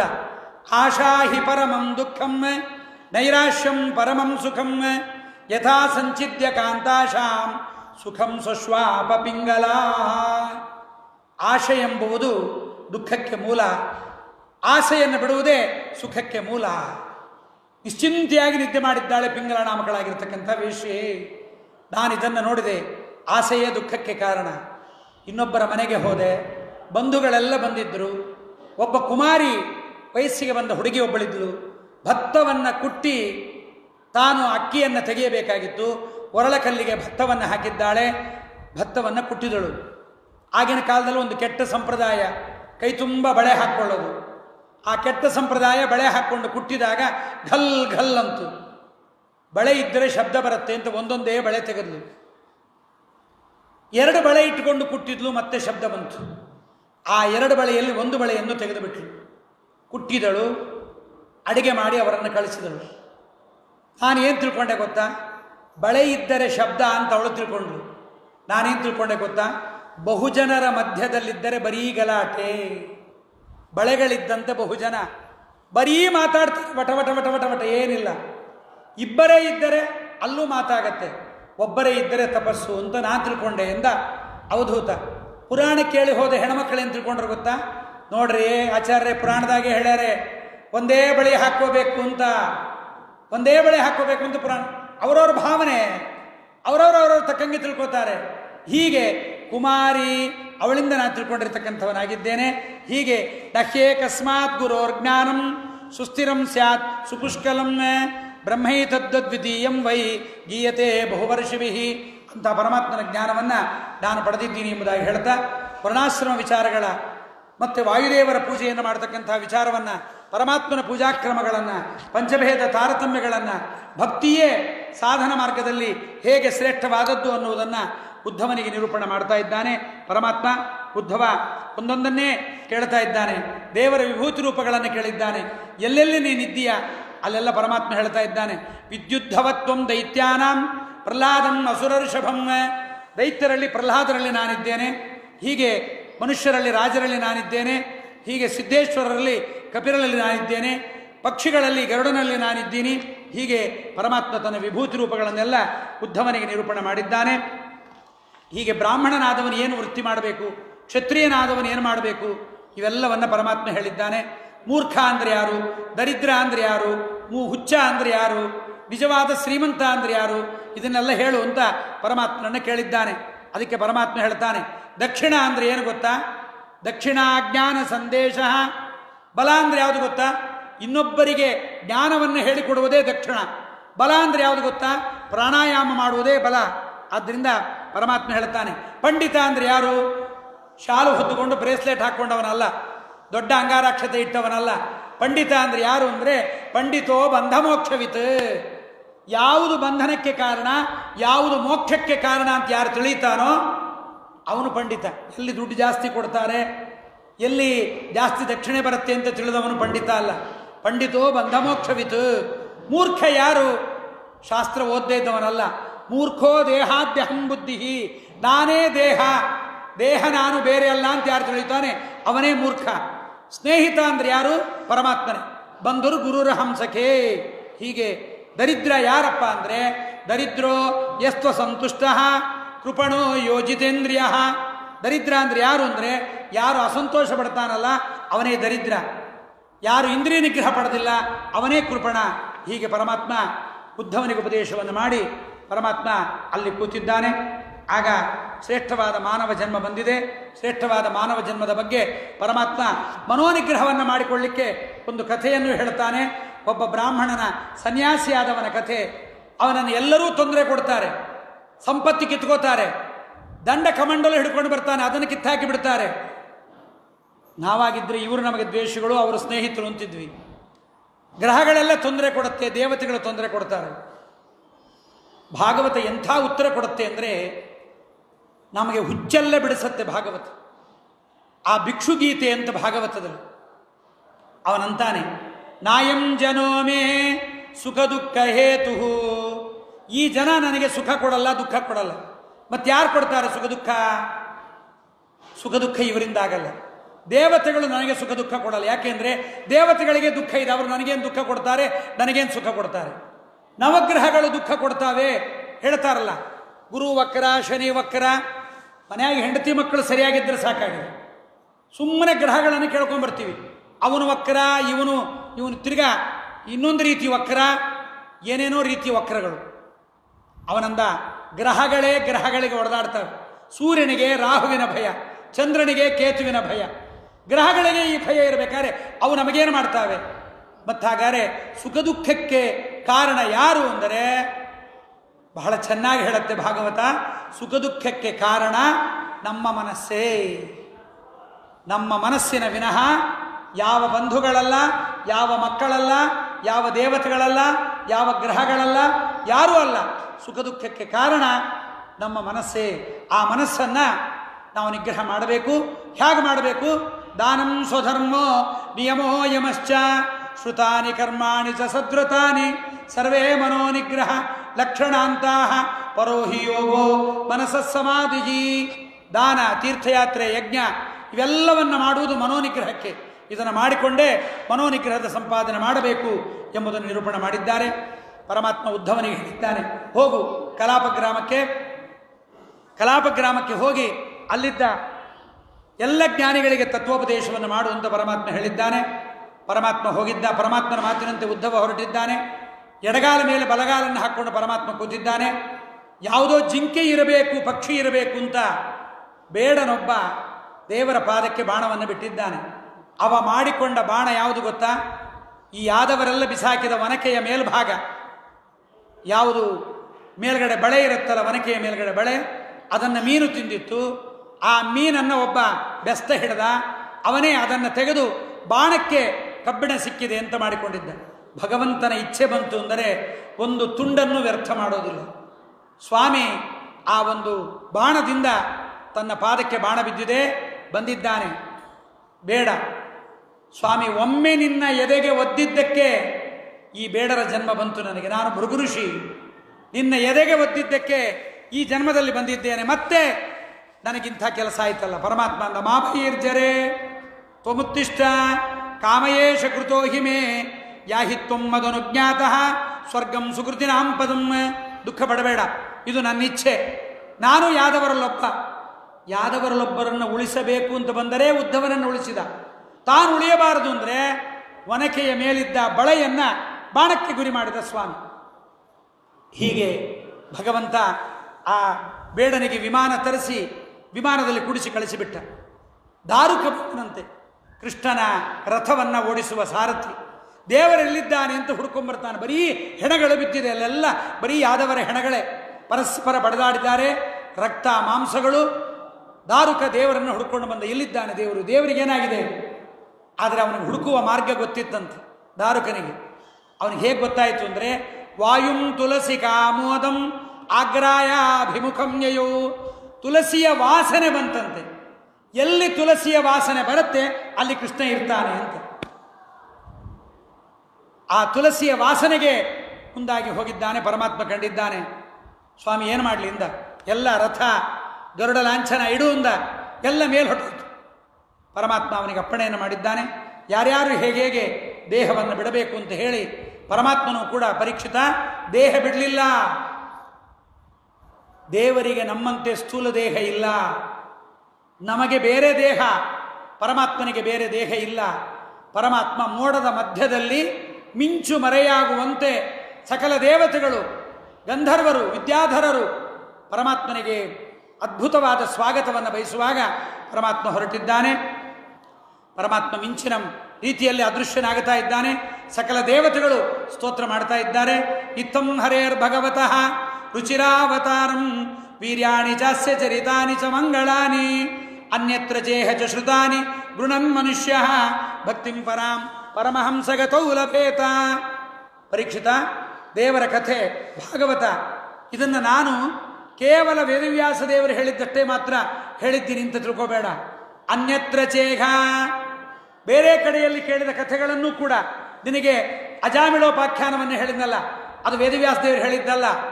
ಅದನ್ನು ಅಗಸ್ತ್ಯ ಕುಂಭ ಸಂಭವ ಮಲಯಾಚಲ ಆಸೀನ, ನಾನು ಮಲಯಾಚಲ ಪರ್ವತದಲ್ಲಿ ಕೂತಾಗ ಅಗಸ್ತ್ಯರು ಹೇಳಿದ ಕಥೆ ಪರಮಾತ್ಮನ ನಾಮಸ್ಮರಣೆ. ಹೀಗೆ ಅನೇಕ ವಿಚಾರಗಳನ್ನು ಸಂಗ್ರಹ ಮಾಡಿ ಪರಮಾತ್ಮನ ಪರಮ ಮಂಗಳವಾದ ಕಥೆಯನ್ನು ಹೇಳಿದ್ದೀನಿ ಎಂಬುವಲ್ಲಿಗೆ 11ನೇ ಸ್ಕಂದವನ್ನು ಮುಗಿಸಿದ್ದಾರೆ. ಪರೀಕ್ಷಿತ್ ರಾಜ ಕೇಳ್ತಾನೆ, ಆಚಾರ್ಯ ಕಲಿಯುಗ ಹೇಗಿರುತ್ತೆ ಹೇಳಿಬಿಡ್ರಿ ಇಂದ. ಏನು ಹೇಳಬೇಕು ಮಾರಾಯ, ಕಲಿಯುಗದಲ್ಲಿ ನೀವೇ ಇದ್ದೀರಿ. ಜನವಾರ ಹಾಕ್ಕೊಂಡವರೆಲ್ಲ ಬ್ರಾಹ್ಮಣರು. ಪರಸ್ಪರ ಆಕರ್ಷಣೆ ಇದ್ದರೆ ಅದೇ ದಾಂಪತ್ಯಕ್ಕೆ ಕಾರಣ. ದಾಂಪತ್ಯಗಳಾಗಬೇಕು ಅಂದರೆ ಜಾತಿ ಕೂಡಬೇಕು, ಜಾತಿ ಕೂಡಬೇಕು ಅಂತಿಲ್ಲ. ಜಾತಿ ಯಾವ ಜಾತಿ ಆದರೂ ಪರವಾಗಿಲ್ಲ. ಒಂದು ಸ್ತ್ರೀ ಜಾತಿ, ಒಂದು ಪುರುಷ ಜಾತಿ. ದೇಹದ ಸುಖವೇ ಪರಮಾವಧಿ. ಇಂಥ ಜಾತಿಯವನಾಗಬೇಕು, ಒಳ್ಳೆ ಮಕ್ಕಳು ಹುಟ್ಟಬೇಕು, ತಂದೆ ತಾಯಿಗಳು ಉದ್ಧಾರ ಆಗಬೇಕು, ಯಾವ ಪಿತೃಗಳು ನರಕಕ್ಕೆ ಬೀಳಬಾರದು ಅನ್ನೋದಿಲ್ಲವೇ ಇಲ್ಲ. ಪರಸ್ಪರ ಆಕರ್ಷಣೆಯೇ ಅದು ದಾಂಪತ್ಯಕ್ಕೆ ಕಾರಣ. ಯಾರು ಒಳ್ಳೆ ಬಟ್ಟೆ ಹಾಕ್ಕೊಂಡಿರ್ತಾರೆ ಅವನಿಗೆ ಗೌರವ, ಬಟ್ಟೆಗೆ ಗೌರವ, ಒಳಗಡೆ ಇಲ್ಲ. ಯಾರು ಅನ್ಯಾಯ ಮಾಡಲ್ಲ ಅಂದರೆ ದುಡ್ಡಿಲ್ಲದೆ ಇದ್ದವನು ಅನ್ಯಾಯ ಮಾಡಲ್ಲ, ದುಡ್ಡಿದ್ರೆ ಅನ್ಯಾಯ ಮಾಡ್ತಿದ್ದ. ಅನ್ಯಾಯ ಮಾಡದೇ ಇರೋದಕ್ಕೆ ಕಾರಣ ಏನು ಕಲಿಯುಗದಲ್ಲಿ ಅಂದರೆ ದುಡ್ಡಿಲ್ಲ. ದುಡ್ಡಿದ್ರೆ ಇನ್ನೊಬ್ಬರ ಮೈ ಮೇಲೆ ಮುಗಿಬೀಳುತ್ತಿದ್ದ. ಇದಾದ ಮೇಲೆ ತೀರ್ಥಯಾತ್ರೆ, ದೂರೇ ತೀರ್ಥಾಯನಂ ವಾರ್ಥ, ತುಂಬ ದೂರ ನಯಾಗರ ಫಾಲ್ಸಲ್ಲಿ ಸ್ನಾನ ಮಾಡಿದರೆ ತುಂಬ ಪುಣ್ಯ. ಇಂಡಿಯಾದಲ್ಲಿದ್ದ ಗಂಗಾ ಸ್ನಾನ ಇಲ್ಲಿದ್ದದ್ದಲ್ಲ, ದೂರೇ ವಾರ್ತಾಯನಂ. ಇನ್ನು ಸ್ನಾನದ ಉದ್ದೇಶ ದೇವರಿಗೆ ಅಭಿಷೇಕ ಅಂತಲ್ಲ, ಶೃಂಗಾರಕ್ಕಾಗಿ ಸ್ನಾನ. ಏನದು ಅದ್ಭುತವಾದ ಸ್ನಾನಗಳೆಲ್ಲ, ಸ್ಪಾ ಬಾತ್ ಅದ್ಭುತವಾದದ್ದೆಲ್ಲ ಮಾಡ್ತಾರೆ. ಸಾಮರ್ಥ್ಯ, ಕುಟುಂಬ ಪ್ರದರ್ಶನಕ್ಕೆ ಇವೆಲ್ಲವನ್ನು ಮಾಡ್ತಾರೆ. ಕಲಿಯುಗದಲ್ಲಿ ಬ್ರಾಹ್ಮಣರೆಲ್ಲ ಶೂದ್ರರ ಆಚರಣೆಯನ್ನು ಮಾಡ್ತಾರೆ. ಶೂದ್ರರ ಮನೆಯಲ್ಲಿ ಏನು ಆಚರಣೆ ಇರುತ್ತೆ? ಶೂದ್ರಪ್ರಾಯೇಶು ವರ್ಣೇಶು ಛಾಗಪ್ರಾಯೇಶು ಧೇನುಷು. ಆಕಳುಗಳೆಲ್ಲ ಮೇಕೆ ಎತ್ತರ ಆಗಿಬಿಡ್ತವೆ. ಅಣುಪ್ರಾಯೇಶು ಔಷಧೀಶು, ಎಲ್ಲ ಔಷಧ ಸಣ್ಣದಾಗಿ ಬಿಡುತ್ತೆ. ಎಲ್ಲ ದೊಡ್ಡ ದೊಡ್ಡ ಗಿಡಗಳೆಲ್ಲ, ದೊಡ್ಡ ದೊಡ್ಡ ಎಲೆಗಳೆಲ್ಲ ಶಮೀ ವೃಕ್ಷದಷ್ಟು ಸಣ್ಣದಾಗಿ ಬಿಡುತ್ತೆ. ಶಂಬಲ ಗ್ರಾಮದಲ್ಲಿ ಪರಮಾತ್ಮ ಇಷ್ಟೆಲ್ಲ ಅನ್ಯಾಯವಾದಾಗ ಪರಮಾತ್ಮ ಏನು ಮಾಡ್ತಾನೆ? ಚಂದ್ರ, ಸೂರ್ಯ, ಬೃಹಸ್ಪತಿ ಎಲ್ಲರೂ ಒಂದೇ ಸರಿ ಪುಷ್ಯ ನಕ್ಷತ್ರದಲ್ಲಿ ಯಾವಾಗ ಯೋಗ ಆಗತ್ತೆ ಆಗ ಕೃತಯುಗ ಬರುತ್ತೆ. ಪರೀಕ್ಷಿತ ಭಾಗವತವನ್ನು ಕೇಳಲಿಕ್ಕೆ ಕೂತಾಗ ಸಪ್ತರ್ಷಿಗಳು ಮಘಾ ನಕ್ಷತ್ರದಲ್ಲಿ ಇದ್ದರಂತೆ. 43,32,000 4,32,000 ವರ್ಷ ಕಲಿಯುಗದ ಪರಿಮಾಣ. ಇನ್ನೂ 5 ಮುಗದೇ ಇಲ್ಲ. ಅದೇ ನಮ್ಮ ಲೆಕ್ಕನೇ ತಪ್ಪೋ ಏನೋ ಗೊತ್ತಿಲ್ಲ. 5 ವರ್ಷ ಆಗಿದೆ ಅಂತ 5,000 ವರ್ಷ ಅಂತಾರೆ. ಇನ್ನು 4,32,000ದಲ್ಲಿ 5 ಹೋದರೆ 29,000, 4,00,000 ವರ್ಷಗಳು ಬಾಕಿ ಇದೆ. ಇನ್ನು ಏನೇನು ಘೋರ ನೋಡಬೇಕೋ ಗೊತ್ತಿಲ್ಲ ಕಲಿಯುಗದಲ್ಲಿ. ಹೀಗೆಲ್ಲ ಆದ ಮೇಲೆ ಆಗ ಪರಮಾತ್ಮ ಕಲ್ಕಿ ಅವತಾರವನ್ನು ಮಾಡಿ ತಾನೇನು ಮಾಡ್ತಾನೆ? ಎಲ್ಲ ಅಯೋಗ್ಯರನ್ನು ಸಂಹಾರ ಮಾಡಿ ಪರಮಾತ್ಮ ಪರಮ ಮಂಗಳವಾಗಿರ್ತಕ್ಕಂತಹ ದೇವಾಪಿಯನ್ನು ಕರೆತಂದು ಕೃತಯುಗದ ಪ್ರಾರಂಭವನ್ನು ಮಾಡ್ತಾನೆ. ಪರೀಕ್ಷಿತ್ ರಾಜ, ಇಷ್ಟೆಲ್ಲ ನಾನು ನಿನಗೆ ಹೇಳಿದ್ದೀನಿ, ನಾನು ಇನ್ನು ಹೊರಡ್ತೀನಿ. ಹೊರಡಲ ಅಂದ. ನೀವು ಹೊರಡ್ತೀನಿ ಅಂತ ಇದುವರೆಗೂ ಹೇಳಿರಲಿಲ್ಲ. ಹೇಳಿದ್ದಾಯಿತು ಕಾಣಿಸತ್ತೆ, ಹೊರಡ್ತಾ ಇದ್ದೀರಿ. 7 ದಿವಸ ಆಯಿತು. ಎದ್ದ, ಶುಕಾಚಾರ್ಯರ ಪಾದವನ್ನು ಗಟ್ಟಿಯಾಗಿ ಹಿಡ್ಕೊಂಡ. ಅವ್ರಿಗೆ ನಾನೇನು ಮಾಡಲಿ ನಿಮಗೆ ಎಂದ. ಸಿದ್ಧೋಸ್ಮಿ ಅನುಗೃಹೀತೋಸ್ಮಿ ಭವತಾ ಕರುಣಾತ್ಮನ ಶ್ರಾವಿತೋ ಯಚ್ಚ ಮೇ ಸಾಕ್ಷಾತ್ ಅನಾದಿ ನಿಧನೋ ಹರಿಹಿ. ಜನ್ಮಾದಿಗಳಿಂದ ರಹಿತನಾದ ಜಗಜ್ಜನ್ಮಾದಿ ಕಾರಣನಾದ ಪರಮಾತ್ಮನ ವಿಚಾರವನ್ನು ಹೇಳಿ ನನಗೆ ಅನುಗ್ರಹ ಮಾಡಿದ್ದೀರಿ. ಇದೇನು ಆಶ್ಚರ್ಯ ಅಲ್ಲ ಸ್ವಾಮಿಯಿಂದ ಪರೀಕ್ಷಿತ ಶುಕಾಚಾರ್ಯರಿಗೆ. ನಾತ್ಯದ್ಭುತಮಿದಂ ಮನ್ಯೇ ಮಹತಾಮಚ್ಯುತಾತ್ಮನಾಂ. ಪರಮಾತ್ಮನ ಭಕ್ತರಾದ ನಿಮಗೆ, ಸಂಸಾರ ತಾಪತಪ್ತರಾದ ನಮ್ಮಂಥ ದೀನರಲ್ಲಿ ಹೀಗೆ ಉದ್ಧಾರ ಮಾಡೋದು ನಿಮ್ಮ ಸ್ವಾಭಾವಿಕ ಧರ್ಮ ಆಗಿದೆ. ಒಳ್ಳೆಯ ಪುರಾಣವನ್ನು ಹೇಳಿದ್ದೀರಿ. ಅಜ್ಞಾನಂಚ ನಿರಸ್ತಮ್ಮೆ, ಒಳ್ಳೆಯ ಅಜ್ಞಾನವನ್ನು ಪರಿಹಾರ ಮಾಡಿದ್ದೀರಿಂದ ಅವ್ರಿಗೇನು ಕೊಡ್ಬೇಕ್ರಿ? ಆಚಾರ್ಯರಿಗೆ ಪಂಚಿ ಕೊಡೋಣ ಅಂದರೆ ಪಂಚಿ ಉಡಲ್ಲ. ಆಚಾರ್ಯ ಪಂಚೆ ಉಡ್ತಾರೆ, ಅದನ್ನು ಒಗಿಲಿಕ್ಕೊಬ್ಬ ಹೆಂಡತಿ ಇದ್ದಾಳೆ ಅಂದರೆ ಅವಳಿಗೊಂದು ಸೀರೆ. ಹೆಂಡತಿ ಮಕ್ಕಳನ್ನು ಸಾಕ್ತಾರೆ ಅಂದರೆ ಆಚಾರ್ಯಗೊಂದಿಷ್ಟು ದಕ್ಷಿಣೆ. ಶುಕಾಚಾರ್ಯರಿಗೆ ಏನಿಲ್ಲ, ಹೆಂಡತಿ ಇಲ್ಲ, ಮಕ್ಕಳಿಲ್ಲ, ಬಟ್ಟೆ ಇಲ್ಲ. ಅಲಂಪಟ, ಶೀಲಧರ, ಗುಣಾಕರ, ಸಮೃದ್ಧ ಭಕ್ತ್ಯ ಬಹಳ ಅದ್ಭುತವಾಗಿರ್ತಕ್ಕಂಥವರು. ಮೈ ಮೇಲೆ ಬಟ್ಟೆ ಇಲ್ಲ ಅಂತ ಶುಕಾಚಾರ್ಯರು ಅವರಿಗೆ ನಮಸ್ಕಾರವನ್ನು ಮಾಡಿದ್ದಾನೆ. ಸ್ವಾಮಿ ಭೂಯಿಷ್ಠ ಅಂತೆ ನಮ್ಮ ಮುಕ್ತಿಂ ವಿಧೇಮ ಅಂದ. ಜಗಾಮ ಭಿಕ್ಷು ಬಿಸ್ಸಾಕಂ ನರದೇವೇನ ಪೂಜಿತ. ಪೂಜೆ ಮಾಡಿದ, ಇಡೀ ತನ್ನ ರಾಜ್ಯವನ್ನು ಒಪ್ಪಿಸಿದ. ಧನ ಕನಕ ವಸ್ತುವಾಹನ ಹೆಂಡತಿ ಮಕ್ಕಳನ್ನು, ತನ್ನ ದೇಹವನ್ನೇ ಅವರ ಪಾದಾರವಿಂದಗಳಿಗೆ ಅರ್ಪಣೆ ಮಾಡಿದ. ಶುಕಾಚಾರ್ಯ ಎಲ್ಲ ಮುಟ್ಟಿದ್ರು. ನೀನೇ ಇಟ್ಟುಕೋ ಅಂದರು, ಹೊರಟೋಗ್ಬಿಟ್ರು. ಅವರಿಗೆ ಇರ್ಲಿಕ್ಕೆ ಇಷ್ಟ ಇಲ್ಲ ಮುಂದೆ. ಯಾಕೆಂದರೆ ಹಿಂದೆ ನಾನೇ ಅಶ್ವತ್ಥಾಮನಾಗಿದ್ದಾಗ ಗರ್ಭದಲ್ಲಿದ್ದ ಕೂಸನ್ನು ಕೊಂದಿದ್ದೆ ನಾನು. ಆ ಕೂಸೆ ಇವತ್ತು ಪರೀಕ್ಷಿತನಾಗಿ ಬಂದಿದ್ದಾನೆ. ಅವನು ಮತ್ತೆ ಸಾಯುವುದನ್ನು ನಾನು ನೋಡೋದಿಲ್ಲ. ಅವನಿಗೆ ಹೇಳಿದ್ದಾಯ್ತು, ಆಗ ಬ್ರಹ್ಮಾಸ್ತ್ರವನ್ನು ಬಿಟ್ಟೆ, ಈಗಲೂ ಬ್ರಹ್ಮಾಸ್ತ್ರವನ್ನು ಬಿಟ್ಟೆ. ಈಗ ಬ್ರಹ್ಮ ಅಂದರೆ ಜ್ಞಾನ, ಆಗ ಬ್ರಹ್ಮ ಅಂದರೆ ಸಾಯುವ ಅಸ್ತ್ರ. ಈಗ ಅವನಿಗೆ ಬದುಕುವ ಅಸ್ತ್ರವನ್ನು ಕೊಟ್ಟು ಆಗ ಗರ್ಭದಲ್ಲಿದ್ದವನನ್ನು ಕೊಲ್ಲುವ ಪ್ರಯತ್ನವನ್ನು ಮಾಡಿದ್ದಕ್ಕೆ ಬಂದ ಪಾಪದ ಪರಿಹಾರವನ್ನು ಅವನ ಮುಂದೆ ಕೂತ್ಕೊಂಡು ಭಾಗವತ ಹೇಳಿ ನಾನು ಪರಿಹಾರ ಮಾಡಿಕೊಂಡೆ ಎಂದರು. ಶುಕಾಚಾರ್ಯ ಹೊರಟಿದ್ದಾರೆ. ಶುಕಾಚಾರ್ಯ ಹೊರಟುಕೊಳ್ಳೆ ಹಾವು ಬಂದಿದೆ. ತಕ್ಷಕ ಬರ್ತಾ ಇದ್ದಾನೆ. ಆ ಬರುವಾಗ ಕಾಶ್ಯಪ ಬ್ರಾಹ್ಮಣ ದಾರಿಯಲ್ಲಿ ಸಿಕ್ಕಿದ್ದಾನೆ. ಅವರಿಬ್ಬರಿಗೂ ಮಾತಾಯಿತು, ಎಲ್ಲಿಗೆ ಹೋಗ್ತಾ ಇದ್ರಿ? ನಾವು ವೆಂಕಟೇಶ್ ದೇವ್ರ ಗುಡಿಗೆ, ನೀವು ವೆಂಕಟೇಶ್ ದೇವ್ರ ಗುಡಿಗೆ. ಇಬ್ಬರು ಮಂಗಳಕ್ಕೆ ಹೋಗ್ತೀರಾ? ಹೌದು, ಮಂಗಳಕ್ಕೆ ಹೋಗ್ತೀರಿ. ನೀವು ದಿನ ಕಾಣಿಸ್ತಿರ್ಲಿಲ್ವಲ್ಲ? ನೀವು ಕಾಣಿಸ್ತಿರ್ಲಿಲ್ವಲ್ಲ? ನಾವು ಬರೀ ಮಂಗಳಕ್ಕೆ ಬಂದಿದ್ದೀವಿ. ಇಬ್ಬರು ಮಂಗಳಕ್ಕೆ ಬಂದಿದ್ರು. ನೀವು ಯಾಕೆ ಹೋಗ್ತೀರಿ ಅಂತ ಕೇಳಿದ. ನಾನು ಪರೀಕ್ಷಿತನನ್ನು ಕಚ್ಚಲಿಕ್ಕೆ ಹೋಗ್ತೀನಿ ಇಂದ ತಕ್ಷಕ. ನೀವು ಯಾಕೆ ಹೋಗ್ತೀರಿ ಇಂದ. ತಕ್ಷಕ ಕಚ್ಚಿದ್ದವನನ್ನು ಬದುಕಿಸಲಿಕ್ಕೆ ನಾನು ಹೋಗ್ತೀನಿ ಇಂದ ಇವ. ನಿಮಗೆ ಅಷ್ಟೊಂದು ಸಾಮರ್ಥ್ಯ ಇದೆಯಾ ಅಂದ ಕಶ್ಯಪ. ಕಚ್ಚುತ್ತೀನಿ ನೋಡು ಅಂದ. ಗಿಡವನ್ನು ಕಚ್ಚಿದ. ಮಾವಿನ ಮರ, ಅದರಲ್ಲೊಂದು ಹಣ್ಣನ್ನು ಕುಯ್ತಾ ಇದ್ದ ಬಾಲಕ ಆ ಗಿಡವನ್ನು ಕಚ್ಚಿದರೆ ಭಸ್ಮ ಆಗೋಯ್ತು. ಕಾಶ್ಯಪ ಬ್ರಾಹ್ಮಣಂದ, ಭಾರಿ ತೇಜಸ್ವಿನಿಂದ ಅಂದ. ಈಗ ನನ್ನ ತೇಜಸ್ಸು ನೋಡು ಅಂದ. ಏನು ಸಾಮರ್ಥ್ಯ ರೀ. ಕೈಯಲ್ಲಿ ನೀರನ್ನು ಹಾಕ್ಕೊಂಡು ಮಂತ್ರವನ್ನು ಹೇಳಿ ಆ ಬೂದಿಯ ಮೇಲೆ ಚೆಲ್ಲಿದರೆ ಯಾವ ಪೊಸಿಷನ್ನಲ್ಲಿ ಹುಡುಗ ಇದ್ದ ಅದೇ ಪೊಸಿಷನ್ನಲ್ಲಿ ಗಿಡ ಚಿಗುರಿದೆ. ಅದನ್ನು ನೋಡಿದ್ದಾನೆ ತಕ್ಷಕ. ಬ್ರಾಹ್ಮಣ, ನಿನಗೆ ತುಂಬ ಸಾಮರ್ಥ್ಯ ಇದೆ, ನೀ ಬರಬೇಡ. ಯಾಕೆ ಹೋಗ್ತಾ ಇದ್ದಿ ಹೇಳು. ಇಲ್ಲ, ಪರೀಕ್ಷಿತನನ್ನು ಬದುಕಿಸಿದರೆ ಅಪಾರವಾದ ಸಂಪತ್ತು ಬರುತ್ತೆ. ಅವನು ಕೊಡುವುದಕ್ಕಿಂತ 100 ಪಟ್ಟು ಕೊಡ್ತೀನಿ, ಹೋಗಿಬಿಡು. ಈ ಕಥೆ ಜನಮೇಜಯ ರಾಜನಿಗೆ ಗೊತ್ತಾಯಿತು. ಮುಂದೆ ಇದಾದ ಮೇಲೆ ತಕ್ಷಕ ಬಂದಿದ್ದಾನೆ, ಪರೀಕ್ಷಿತನನ್ನು ಕಚ್ಚಿದ್ದಾನೆ. ದೇಹ ಭಸ್ಮ ಆಗೋಯ್ತು. ಹಾಹಾಕಾರ ಬಭೂವ ಭಸ್ಮಸಾತ್ ಸದ್ಯ ಪಶ್ಯತಾಂ ಸರ್ವದೇಹಿನಾಂ. ಅಷ್ಟೊತ್ತಿಗೆ ಪರೀಕ್ಷಿತ ಯೋಗ ಮಾರ್ಗದಿಂದ ಉದಾನವಾಯುವನ್ನು ಎಳೆದು ತಾನು ಬ್ರಹ್ಮನಾಡಿಯ ಮೂಲಕ ಹೊರಗೋಗಿ ಬಿಟ್ಟಿದ್ದ. ಹೊರಗೋಗಿ ನಿಂತ್ಕೊಂಡು ನೋಡ್ತಾ ಇದ್ದ. ಮನೆ ಮಾರಾಗಿತ್ತು. ಮಾರಿದ ಮನೆಯನ್ನು JCB ತಂದು ಹೆಂಗೆ ಕೆಡವುತ್ತಾರೆ ಅಂತ ನೋಡ್ತಾ ಇದ್ದ ಪರೀಕ್ಷಿತ. ಮೇಲೆ ನಿಂತ್ಕೊಂಡು ನೋಡ್ತಾ ಇದ್ದಾನೆ.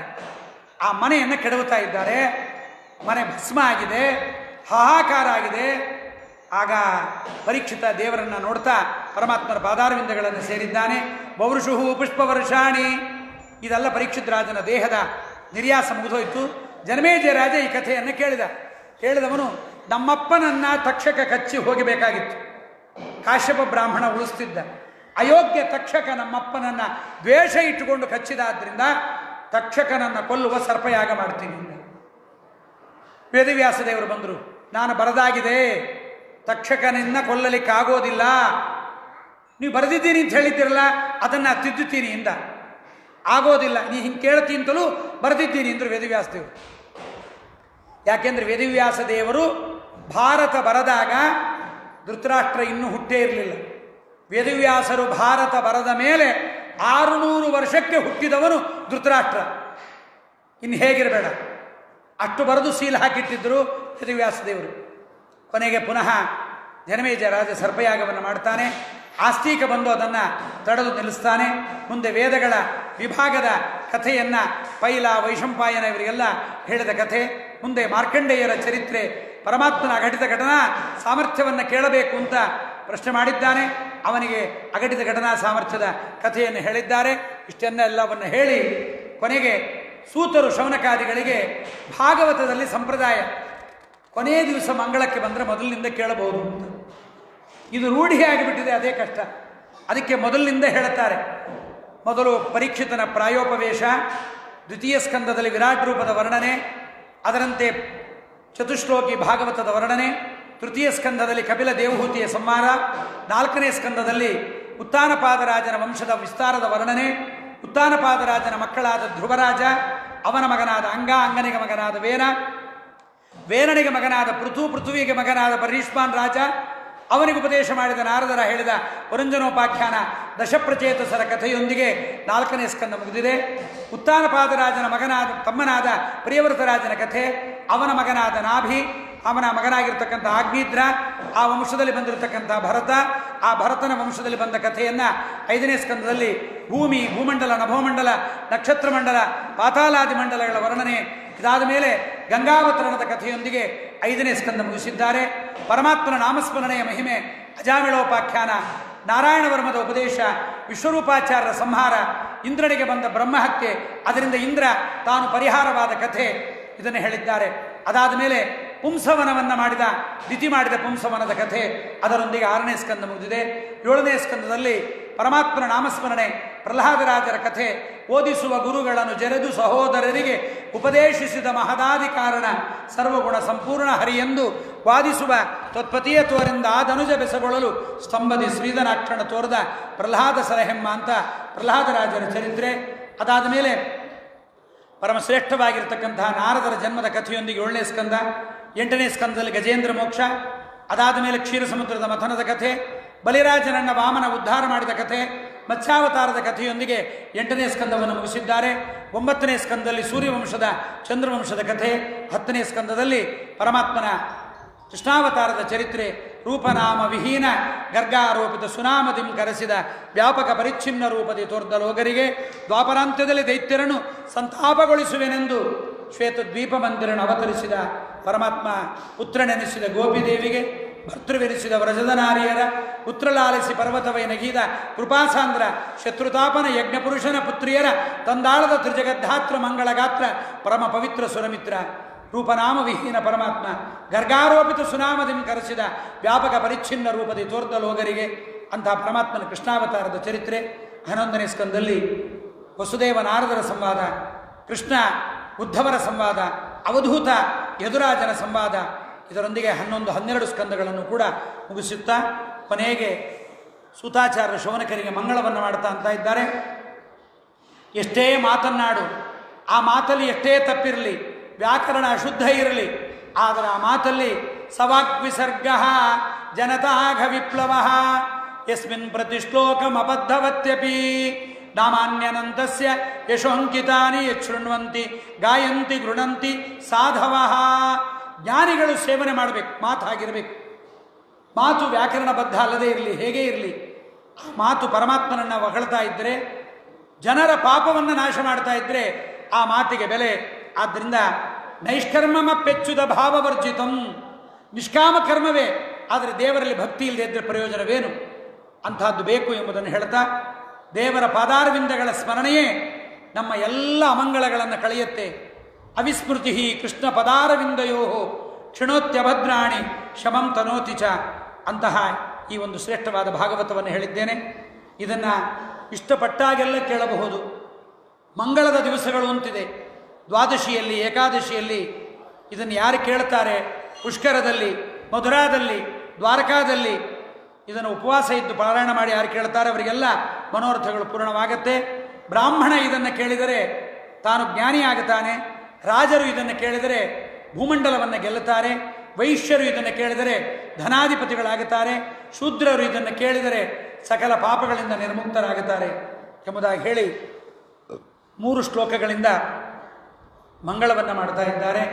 ಕಲಿಮಲ ಸಂಸ್ಕೃತಿ ಕಾಲನೋಖಿಲೇಶ ಹರಿರಿತರತ್ರ ನಗೀಯತೆ ಹ್ಯಭೀಕ್ಷ್ಣಂ ಇಹತು ಪುನರ್ಭಗವಾನ್ ಶೇಷಮೂರ್ತಿಗಿ ಪರಿಪಠಿತೋನುಪದಂ ಕಥಾಪ್ರಸಂಗೈ ಸ್ವಸುಖ ನಿವೃತಚೇತಾ ತದ್ವಿದಸ್ತಾನ್ಯಭಾವಃ ಅಪಿ ಅಜಿತರುಚಿರಲೀಲಾ ಕೃಷ್ಣಸಾರಸ್ತದೀಯಂ ವ್ಯತನುತ ಕೃಪಯಾ ಯಸ್ತತ್ವದೀಪಂ ಪುರಾಣಂ ತಮಖಿಲ ವೃಜಿನಘ್ನಂ ವ್ಯಾಸಸೂನುಂ ನತೋಸ್ಮಿ ಉಪಚಿತ ನವಶಕ್ತಿ ವಿಶ್ವಾತ್ಮನಿ ಉಪರಚಿತ ಸ್ಥಿರಜಂಗಮ ಪಾಲನಾಯ ಭಗವತ ಉಪಲಬ್ಧಿ ಮಾತ್ರ ಧಾಮ್ನೆ ಸುರಋಷಭಾಯ ನಮಃ ಸನಾತನಾಯ ಸುರಋಷಭಾಯ ನಮಃ ಸನಾತನಾಯ. ಕಲಿಯ ಮಲವನ್ನು ಕಳೆದುಕೊಳ್ಳಬೇಕು. ಕಲಿಯ ಮಲವೇ ಈ ಸಂಸಾರ. ಸಂಸಾರದ ದುಃಖ ನಮಗೆ ಪರಿಹಾರ ಆಗಬೇಕು ಅಂದರೆ ಭಾಗವತದಲ್ಲಿ ಯಗೀಯಮಾನನಾದ ಪರಮಾತ್ಮನಂತೆ ಬೇರೆ ಎಲ್ಲೂ ದೇವರ ಗುಣಗಾನವನ್ನು ಮಾಡಿಲ್ಲ. ಇಂತಹ ಶ್ರೇಷ್ಠವಾದ ಶ್ರೀಮದ್ ಭಾಗವತವನ್ನು ಕೇಳುವುದರಿಂದ ಎಲ್ಲ ಸಂಸಾರದ ದುಃಖವೂ ಪರಿಹಾರವಾಗತ್ತೆ. ಅನುಪದಂ ಕಥಾಪ್ರಸಂಗೈ, ಒಂದೊಂದು ಕಥೆಗಳ ನಿಮಿತ್ತ ಮಾಡಿಕೊಂಡು ಪರಮಾತ್ಮನ ವಿಚಾರವನ್ನೇ ನಾವು ತುಂಬಿಸಿ ಹೇಳಿದ್ದೇವೆ. ಇದನ್ನು ನಮಗೆ ಹೇಳಿಕೊಟ್ಟ ಶುಕಾಚಾರ್ಯರು. ವ್ಯತನುತ ಕೃಪಯಾ ಯಸ್ತತ್ವದೀಪಂ ಪುರಾಣಂ, ಪುರಾಣ ರಾಜ ಪುರಾಣಗಳ ತತ್ವವನ್ನು ದೇದೀಪ್ಯಮಾನ ಮಾಡತಕ್ಕಂಥ ಇಂಥ ಪುರಾಣವನ್ನು ನಮಗೆ ಹೇಳಿಕೊಟ್ಟ ಶುಕಾಚಾರ್ಯ ನಮಸ್ಕಾರವನ್ನು ಮಾಡ್ತೀನಿ ಎಂಬುದಾಗಿ ಹೇಳ್ತಾ, ಮೂಲ ಮಹಾಪ್ರಕೃತಿ, ಮಹತ್ತತ್ವ, ಅಹಂಕಾರ ತತ್ವ, ಮನಸ್ತತ್ವ, ಪಂಚಭೂತಗಳು, ಉಪಚಿತ ನವಶಕ್ತಿಭಿ, ಈ 9 ಶಕ್ತಿಗಳಿಂದ ಉಪರಚಿತ ಸ್ಥಿರಜಂಗಮ ಪಾಲನಾಯ, ಈ ಜಡಚೇತನರವನ್ನು ಉದ್ಧಾರ ಮಾಡಲಿಕ್ಕೆ ಪರಮಾತ್ಮ ಅವತಾರ ಮಾಡಿದ ಮನುಷ್ಯ ಶ್ರೇಷ್ಠನಾದ ದೇವತೋತ್ತಮನಾದ ಪರಮಾತ್ಮಕ್ಕೆ ನಮಸ್ಕಾರವನ್ನು ಮಾಡ್ತೀನಿ ಅಂತ ಭಾಗವತಕ್ಕೆ ಮಂಗಳವನ್ನು ಸೂತರು ಮಾಡಿದ್ದಾರೆ. ಸೂತರು ಮಾಡಿದ ಮೇಲೆ ಭಾಗವತಕ್ಕೆ ಪ್ರಪ್ರಥಮ ತಾತ್ಪರ್ಯವನ್ನು ಬರೆದ ಆಚಾರ್ಯರು ನಮ್ಮ ಆನಂದ ತೀರ್ಥ ಭಗವತ್ಪಾದರು. ಅವರು ಇದಕ್ಕೆ ಮಂಗಳವನ್ನು ಮಾಡ್ತಾ ಅಂತಾರೆ, ನಿತ್ಯಾದೋಷ ಸ್ವರೂಪಾಯ ಗುಣಪೂರ್ಣಾಯ ಸರ್ವದಾ ನಾರಾಯಣಾಯ ಹರಯೇ ನಮ ಪ್ರೇಷ್ಠತಮಾಯ ಮೇ. ಭಾಗವತದ ಮಂಗಳದಲ್ಲಿ, ತಾತ್ಪರ್ಯದ ಮಂಗಳದಲ್ಲಿ ಆಚರಂತಾರೆ, ನಿತ್ಯಾದೋಷ ಸ್ವರೂಪಾಯ, ದೋಷ ದೂರನಾದ ಗುಣಪರಿಪೂರ್ಣನಾದ ನಾರಾಯಣ, ಮುಕ್ತಾಮುಕ್ತರಿಗೆ ನಿಯಾಮಕನಾಗಿರ್ತಕ್ಕಂಥ ಪರಮಾತ್ಮನಿಗೆ, ನನಗೆ ಅತ್ಯಂತ ಪ್ರಿಯತಮನಾದ ನಾರಾಯಣನಿಗೆ ನಮಸ್ಕಾರವನ್ನು ಮಾಡ್ತೀನಿ ಅಂತವರಂತಾರೆ. ಭಾಗವತಕ್ಕೆ ಉಪಲಬ್ಧವಾದ ವ್ಯಾಖ್ಯಾನಗಳಲ್ಲಿ ಪ್ರಥಮ ವ್ಯಾಖ್ಯಾನ ವಿಜಯಧ್ವಜರದು. ಅಂಜನಾ ಸೂನು ಸಾನ್ನಿಧ್ಯಾತ್ ವಿಜಯೇನ ವಿರಾಜಿತಂ ಅಜಿತ ಪ್ರೀತಿಜನಕಂ ಭಜೇಹಂ ವಿಜಯಧ್ವಜಂ ಅಂತ. ಅಂಥ ವಿಜಯಧ್ವಜರು ಭಾಗವತಕ್ಕೆ ವ್ಯಾಖ್ಯಾನವನ್ನು ಮಾಡಿ ದೇವರನ್ನು ಪ್ರಾರ್ಥನೆ ಮಾಡ್ತಾರೆ. ಪ್ರಾಂಗ್ ನಿಷ್ಕಿಂಚನತಾಂ ತವ ಪ್ರತಿಭವಂ ಪಾದಾರ ವಿಂದಾತ್ಮನಾಂ. ದೇವರನ್ನು ಕೇಳ್ತಾರೆ, ಸ್ವಾಮಿ, ನಾನು ಬರೆದ ಭಾಗವತ ನಿನಗೆ ಪ್ರೀತಿಯಾಗಿದ್ದರೆ ಜನ್ಮ ಜನ್ಮಗಳಲ್ಲಿ ನಾನು ದರಿದ್ರನಾಗುವಂತೆ ಮಾಡು. ಯಾರೂ ಕೇಳಿ ಮನೆಗೆ ಹೋಗಿ ದೀಪ ಹಚ್ಚಿದನ್ನು ಹೇಳಲಿಕ್ಕೆ ಧೈರ್ಯ ಇಲ್ಲ ನಮಗೆ. ಶ್ರೀಮದ್ ಆನಂದ ತೀರ್ಥರ ಶಾಸ್ತ್ರ ಸಮುದ್ರದಲ್ಲಿ ಪುಟ್ಟ ಮೀನಾಗುವಂತೆ ಅನುಗ್ರಹ ಮಾಡು. ಪ್ರತಿಯೊಂದು ಜನ್ಮದಲ್ಲಿ ಸಜ್ಜನರ ಪಾದ ಸಂಘ ನನಗೆ ದೊರಕುವಂತೆ ಮಾಡು ಎಂಬುದಾಗಿ ಇದನ್ನು 3 ಕೇಳ್ತೀನಿ ಅಂತ ಅವರಂದಿದ್ದಾರೆ. ನಮ್ಮ ವ್ಯಾಸ ತತ್ವಜ್ಞರ ಶಿಷ್ಯವರೇಣ್ಯರಾದ ವಿಷ್ಣುತೀರ್ಥರು ಪರಮ ಅದ್ಭುತವಾದ ರೀತಿಯಲ್ಲಿ ಭಾಗವತ ಪ್ರವೇಶ ಮಾಡಬೇಕು, ಭಾಗವತ ಪ್ರಮೇಯ ಪ್ರತ್ಯೇಕವಾಗಿ ತಿಳ್ಕೊಳ್ಬೇಕು ಅಂದರೆ ವಿಷ್ಣುತೀರ್ಥರ ಶರಣಾಗತಿಯನ್ನು ಹೊಂದಬೇಕು. ಅಡವಿ ಸ್ವಾಮಿಗಳು ಅವರ ಪಾದಾರವಿಂದಕ್ಕೆ ಬಿದ್ದರೆ ಎತ್ತುವ ತಲೆಯನ್ನು ಬಗ್ಗಿಸಿ ಬಿಡ್ತಾರೆ. ತಲೆ ಒಂಟೆಯಂತೆ ಎತ್ತಿ ಓಡಾಡ್ತಾ ಇದ್ದ ತಲೆಯನ್ನು ಬಗ್ಗಿಸಿ ಬಗ್ಗು ಬಗ್ಗು ಬಗ್ಗು ಅಂತಾರೆ. ನಮ್ಮ ದುರಹಂಕಾರವನ್ನೆಲ್ಲ ಕಡಿತಾರೆ. ವಿಷ್ಣುತೀರ್ಥರಿಗೆ ಇಷ್ಟಿರಬೇಕಾದ್ರೆ ವ್ಯಾಸತತ್ವಜ್ಞರೇ ಹಾಗಿರಬೇಡ. ಅಂಥ ವ್ಯಾಸತತ್ವಜ್ಞರ ಪರಮ ಪ್ರಿಯ ಶಿಷ್ಯರಾದ ವಿಷ್ಣುತೀರ್ಥರು ಭಾಗವತ ಸಾರೋದ್ಧಾರವನ್ನು ಮಾಡಿ ಅವರು ಮಂಗಳವನ್ನು ಮಾಡ್ತಾರೆ. ನ ವಿದ್ಯಾ ಮದತೋ ವಾಪಿ ಪ್ರಸಿದ್ಧ ಕಾಮತಃ ಕ್ವಚಿತ್ ಕಿಂತು ಶ್ರೀ ಹರಿಪಾದಾಬ್ಜ ರತಿಸ್ಯಾದಿತ್ಯಯಂ ಶ್ರಮಃ. ನನಗೆ ವಿದ್ಯೆ ಇದೆ ಅನ್ನುವ ಗರ್ವಕ್ಕೆ ಸಾರೋದ್ಧಾರ ಬರೆದಿಲ್ಲ. ನಾನು ಪ್ರಸಿದ್ಧನಾಗಬೇಕು ಅಂತ ಇದನ್ನು ಬರೆದಿಲ್ಲ. ಪ್ರಸಿದ್ಧಿ ವಿದ್ಯಾಮದ ಎರಡೂ ಅಲ್ಲದೆ ಮತ್ತೊಂದು ಏನಿದೆ ಅಂದರೆ ಇನ್ನೊಂದಿದೆ. ಯಾವುದದು? ಕಿಂತು ಶ್ರೀ ಹರಿಪಾದಾಬ್ಜ ರತಿಸ್ಯಾತ್, ದೇವರ ಪಾದಾರವಿಂದಗಳಲ್ಲಿ ನನಗೆ ಭಕ್ತಿ ಬರಬೇಕು ಅಂತ ಇದನ್ನು ಬರೆದಿದ್ದೀನಿ ಅಂತಾರೆ. ಹೀಗೆ ಅನೇಕ ಜನ ನಮ್ಮ ಯಾದವೇಂದ್ರರು ಭಾಗವತಕ್ಕೆ ವ್ಯಾಖ್ಯಾನ ಬರೆದಿದ್ದಾರೆ. ಅನೇಕ ಮಹನೀಯರ ವ್ಯಾಖ್ಯಾನಗಳು, ಟೀಕಾ ಟಿಪ್ಪಣಿಗಳು ತುಂಬಿದೆ ಭಾಗವತಕ್ಕೆ. ಅದೆಲ್ಲ ನೋಡಿಕೊಂಡು ಪ್ರವಚನಕ್ಕೆ ಬಂದರೆ ಹೇಳಲಿಕ್ಕೆ ಆಗಲ್ಲ. ಅದಕ್ಕೆ ನಾವು ಒಂದನ್ನು ನೋಡಲ್ಲ. ಅದನ್ನು ಯಾವಾಗಲೂ ನೋಡಿದರೆ, ತಲೆಯಲ್ಲಿ ಅದು ಬಂದರೆ, ಸಮಯ ಇದ್ದರೆ, ಗಡಿಯಾರ ಮುಂದಿಲ್ಲದೆ ಇದ್ದರೆ, ಯಾರೂ ಗಡಿಯಾರ ನೋಡದೇ ಇದ್ದರೆ, ತುಂಬ ದಿವಸ ಭಾಗವತ ಕೇಳ್ತೀವಿ ಎಂದರೆ ಆಗ ಹೇಳ್ಬೋದೇ ಹೊರತು, ಇಲ್ಲ ಅಂದರೆ ಭಾಗವತ ಮೇಲ್ನೋಟದ ಬರೀ ಪದರಗಳು, ಬರೀ ಇದರ ಭಾಗವತದ ಒಂದಿಷ್ಟು ಕೆನೆ, ಹಾಲಿನ ಮೇನೆಲ್ಲ ಕೆನೆ ಎನ್ನಂತ. ಅದಕ್ಕೆ ನಮ್ಮಲ್ಲಿ ಹೇಳ್ತಾರಲ್ಲ, ಗಂಗೆಗೋಗು ಪಾಲು ಗರಿಟೆಡೆಯನ್ನು ಚಾಲು. ಅಟ್ಟೆ ಅದು ಗಂಗೋದಕ ಬಿಂದು ಮಾತ್ರ ಸಿಡಿಸಿದ್ದೀವಿ ಅಷ್ಟೇ. 7 ದಿವಸ ಅಂತ ಹೆಸರು, 24x7 ಅಲ್ಲ. ಇಂಥ ಶ್ರೀಮದ್ ಭಾಗವತವನ್ನು ಏನು ಗುರುರಾಜರ ಸನ್ನಿಧಾನ, ತತ್ರಾಪಿ ಇದು ಗುರುರಾಜರ ಮನೆ. ಇದು ನಮ್ಮ ರಾಘವೇಂದ್ರ ಸ್ವಾಮಿಗಳು ಇಲ್ಲಿ ವಾಸ ಮಾಡಿ ಶ್ರೀ ವೆಂಕಟರಮಣನನ್ನು ಸ್ಥಾಪನೆ ಮಾಡಿದ ಜಾಗ ಇದು. ಅದಕ್ಕೆ ಅಂತಾರೆ ಅನಂತಂ ವಿಷ್ಣು ಸನ್ನಿಧವು ಅಂತ. ನಮ್ಮ ಮನೆಯಲ್ಲಿ ಮಾಡೋದಕ್ಕಿಂತ ಭಗವದ್ಭಕ್ತರು ಇದ್ದ, ಪರಮಾತ್ಮ ಇದ್ದ ಜಾಗದಲ್ಲಿ ಮಾಡಿದರೆ ಅದೇ ಕೆಲಸ ಅನಂತ ಫಲವನ್ನು ಕೊಡುತ್ತಂತೆ. ಅಂಥ ಒಂದು ಶ್ರೀಮದ್ ಭಾಗವತ ಇದು ನನ್ನ ಯೋಗ್ಯತೆಯಲ್ಲಿ ಇಲ್ಲ. ಆದರೂ ರಾಯರ ಅನುಗ್ರಹದಿಂದ ಒಬ್ಬ ಮೂಕನೂ ಮಾತಾಡಬಲ್ಲ ಅನ್ನೋದಕ್ಕೆ ನಾನೇ ದಡ್ಡ ನಿದರ್ಶನ. ನನಗೇನಂಥ ವಿದ್ಯೆ ಇಲ್ಲ, ತರ್ಕ ಇಲ್ಲ, ಮೀಮಾಂಸ ಇಲ್ಲ, ವ್ಯಾಕರಣ ಇಲ್ಲ, ಏನೂ ಇಲ್ಲ. ಏನೋ ಚಪಲ. ನಾನೂ ಭಾಗವತ ಹೇಳಿ 4 ಜನ ನನ್ನನ್ನು ಹೊಗಳಬೇಕು ಅನ್ನುವ ಕೇವಲ ಮೂರ್ಖತನದಿಂದ ಬಾಲಿಶನಾಗಿ ಭಾಗವತಕ್ಕೆ ಪ್ರವೇಶ ಮಾಡಿದ್ದೇನೆ. ಈ ಭಾಗವತದಲ್ಲಿ ನನಗೆ ತಿಳಿದ ತತ್ವಾಭಿಮಾನಿ ದೇವತೆಗಳು ನುಡಿಸಿದ ನನ್ನ ಯೋಗ್ಯತೆಯಿಂದ ಬಂದ 4 ಮಾತುಗಳನ್ನು ಇನ್ನೇನು ಹೇಳಿದ್ದೇನೆ. ಈ 4 ಮಾತುಗಳನ್ನು ಕೇಳಬೇಕು ಅಂತ ರಮೇಶಾಚಾರ್ಯರು ಅವರ ಪೂರ್ವಜರ ಒಂದು ಉದ್ಧಾರಕ್ಕೋಸ್ಕರವಾಗಿ, ಅವರ ಚಿಕ್ಕಮ್ಮನ ಒಂದು ಉತ್ತಮ ಗತಿಗೋಸ್ಕರವಾಗಿ ಭಾಗವತ ಶ್ರವಣ ಮಾಡಬೇಕು ಅಂತ ಮನೆಯಲ್ಲೇ ಕೇಳಿದರೆ ಪ್ರಯೋಜನ ಇಲ್ಲ, ಅನಂತಂ ವಿಷ್ಣು ಸನ್ನಿಧವು ಅಂತ ಹರಿವಾಯು ಗುರುಗಳ ಸನ್ನಿಧಾನದಲ್ಲಿ ಕೇಳಬೇಕು ಅಂತಂದಿದ್ದಾರೆ. ಅದಕ್ಕಾಗಿ ಇದ್ದ ಅವಕಾಶದಲ್ಲಿ, ಇದ್ದ ಬುದ್ಧಿಯಲ್ಲಿ, ಇದ್ದ ಸ್ಮರಣೆಯಲ್ಲಿ ಈ ಕಿಂಚಿತ್ ವಿಚಾರವನ್ನು ಇಲ್ಲಿ ನಿರೂಪಣೆ ಮಾಡಿದ್ದೇನೆ. ಇದರಿಂದ ಈ ಜ್ಞಾನಯಜ್ಞದಿಂದ ನಮ್ಮ ಪೀಠಾಧಿಪತಿಗಳಾದ ಕುಲಗುರುಗಳಾದ ಸುಬುಧೇಂದ್ರ ತೀರ್ಥರ ಗುರು ಅಂತರ್ಗತನಾದ ರಾಘವೇಂದ್ರ ಸ್ವಾಮಿಗಳು, ಅವರ ಅಂತರ್ಗತರಾದ ಭಾರತೀ ರಮಣ ಮುಖ್ಯಪ್ರಾಣ ಅಂತರ್ಗತ ಕ್ಷೇತ್ರಾಭಿಮಾನಿ ಶ್ರೀ ಲಕ್ಷ್ಮೀ ವೆಂಕಟೇಶ್ವರಾಭಿಮನ್ನಾಗಿರ್ತಕ್ಕಂಥ ಸೀತಾಪತಿ ಶ್ರೀ ರಾಮಚಂದ್ರ ದೇವರ ಅಭಿನ್ನನಾದ ಅಸ್ಮತ್ ಕುಲದೇವತಾ ಕರಗಿರಿ ಲಕ್ಷ್ಮೀ ನೃಸಿಂಹನ ಪಾದಾರವಿಂದಗಳಲ್ಲಿ ಈ ಜ್ಞಾನಯಜ್ಞವನ್ನು ಏನು ಮಾಡಿದ್ದೇವೆ. ಇದು ನಾನೊಬ್ಬನೇ ಮಾಡಿಲ್ಲ, ನೀವೆಲ್ಲರೂ ಸೇರಿ. ನಾನೊಬ್ಬನೇ ಮನೆಯಲ್ಲಿ ಓದುವಾಗ ಇಷ್ಟೊಂದು ವಿಚಾರ ಗೊತ್ತಾಗಲ್ಲ. ಪ್ರವಚನಕ್ಕೆ ಕೂತಾಗ ನಿಮ್ಮಂತಹ ಸದ್ಭಕ್ತರ ಮುಖಗಳನ್ನು ನೋಡಿದಾಗ ಆ ಪುಣ್ಯದಿಂದ ನನಗೂ ಒಂದಿಷ್ಟು ವಿಚಿತ್ರವಾದ ಕೆಲವೊಂದು ವಿಚಾರಗಳು ಮನಸ್ಸಲ್ಲಿ ಬರುತ್ತೆ. ಅದು ಆನಂದವನ್ನು ಕೊಡುತ್ತೆ. ಅದರಿಂದ ಬಂದ ಇಬ್ಬರೂ ಮಾಡಿದ ಈ ಜ್ಞಾನಯಜ್ಞವನ್ನು ಪರಮಾತ್ಮನಿಗೆ ಅರ್ಪಣೆ ಮಾಡೋಣ. ಶ್ರೀಕೃಷ್ಣಾರ್ಪಣಮಸ್ತು. ಹೇ ನಮಃ. ಕಾಯೇನ ವಾಚ ಮನಸೇಂದ್ರಿಯರ್ವ ಬುದ್ಧ್ಯಾತ್ಮನಾವಾಂಶದ ಸ್ವಭಾವಂ ಕರೋಮಿದ್ಯ ಸಕಲಂ ಪರಸ್ಮೈ ನಾರಾಯಣಾಯ ಸಮರ್ಪಯಾಮಿ. ಯದಕ್ಷರ ಪದಭ್ರಷ್ಟಂ ಮಾತ್ರಾಯಂ ಸದ್ಭವೇತ್ ತತ್ಸರ್ವಂ ಕ್ಷಮ್ಯತಾದ್ಯ.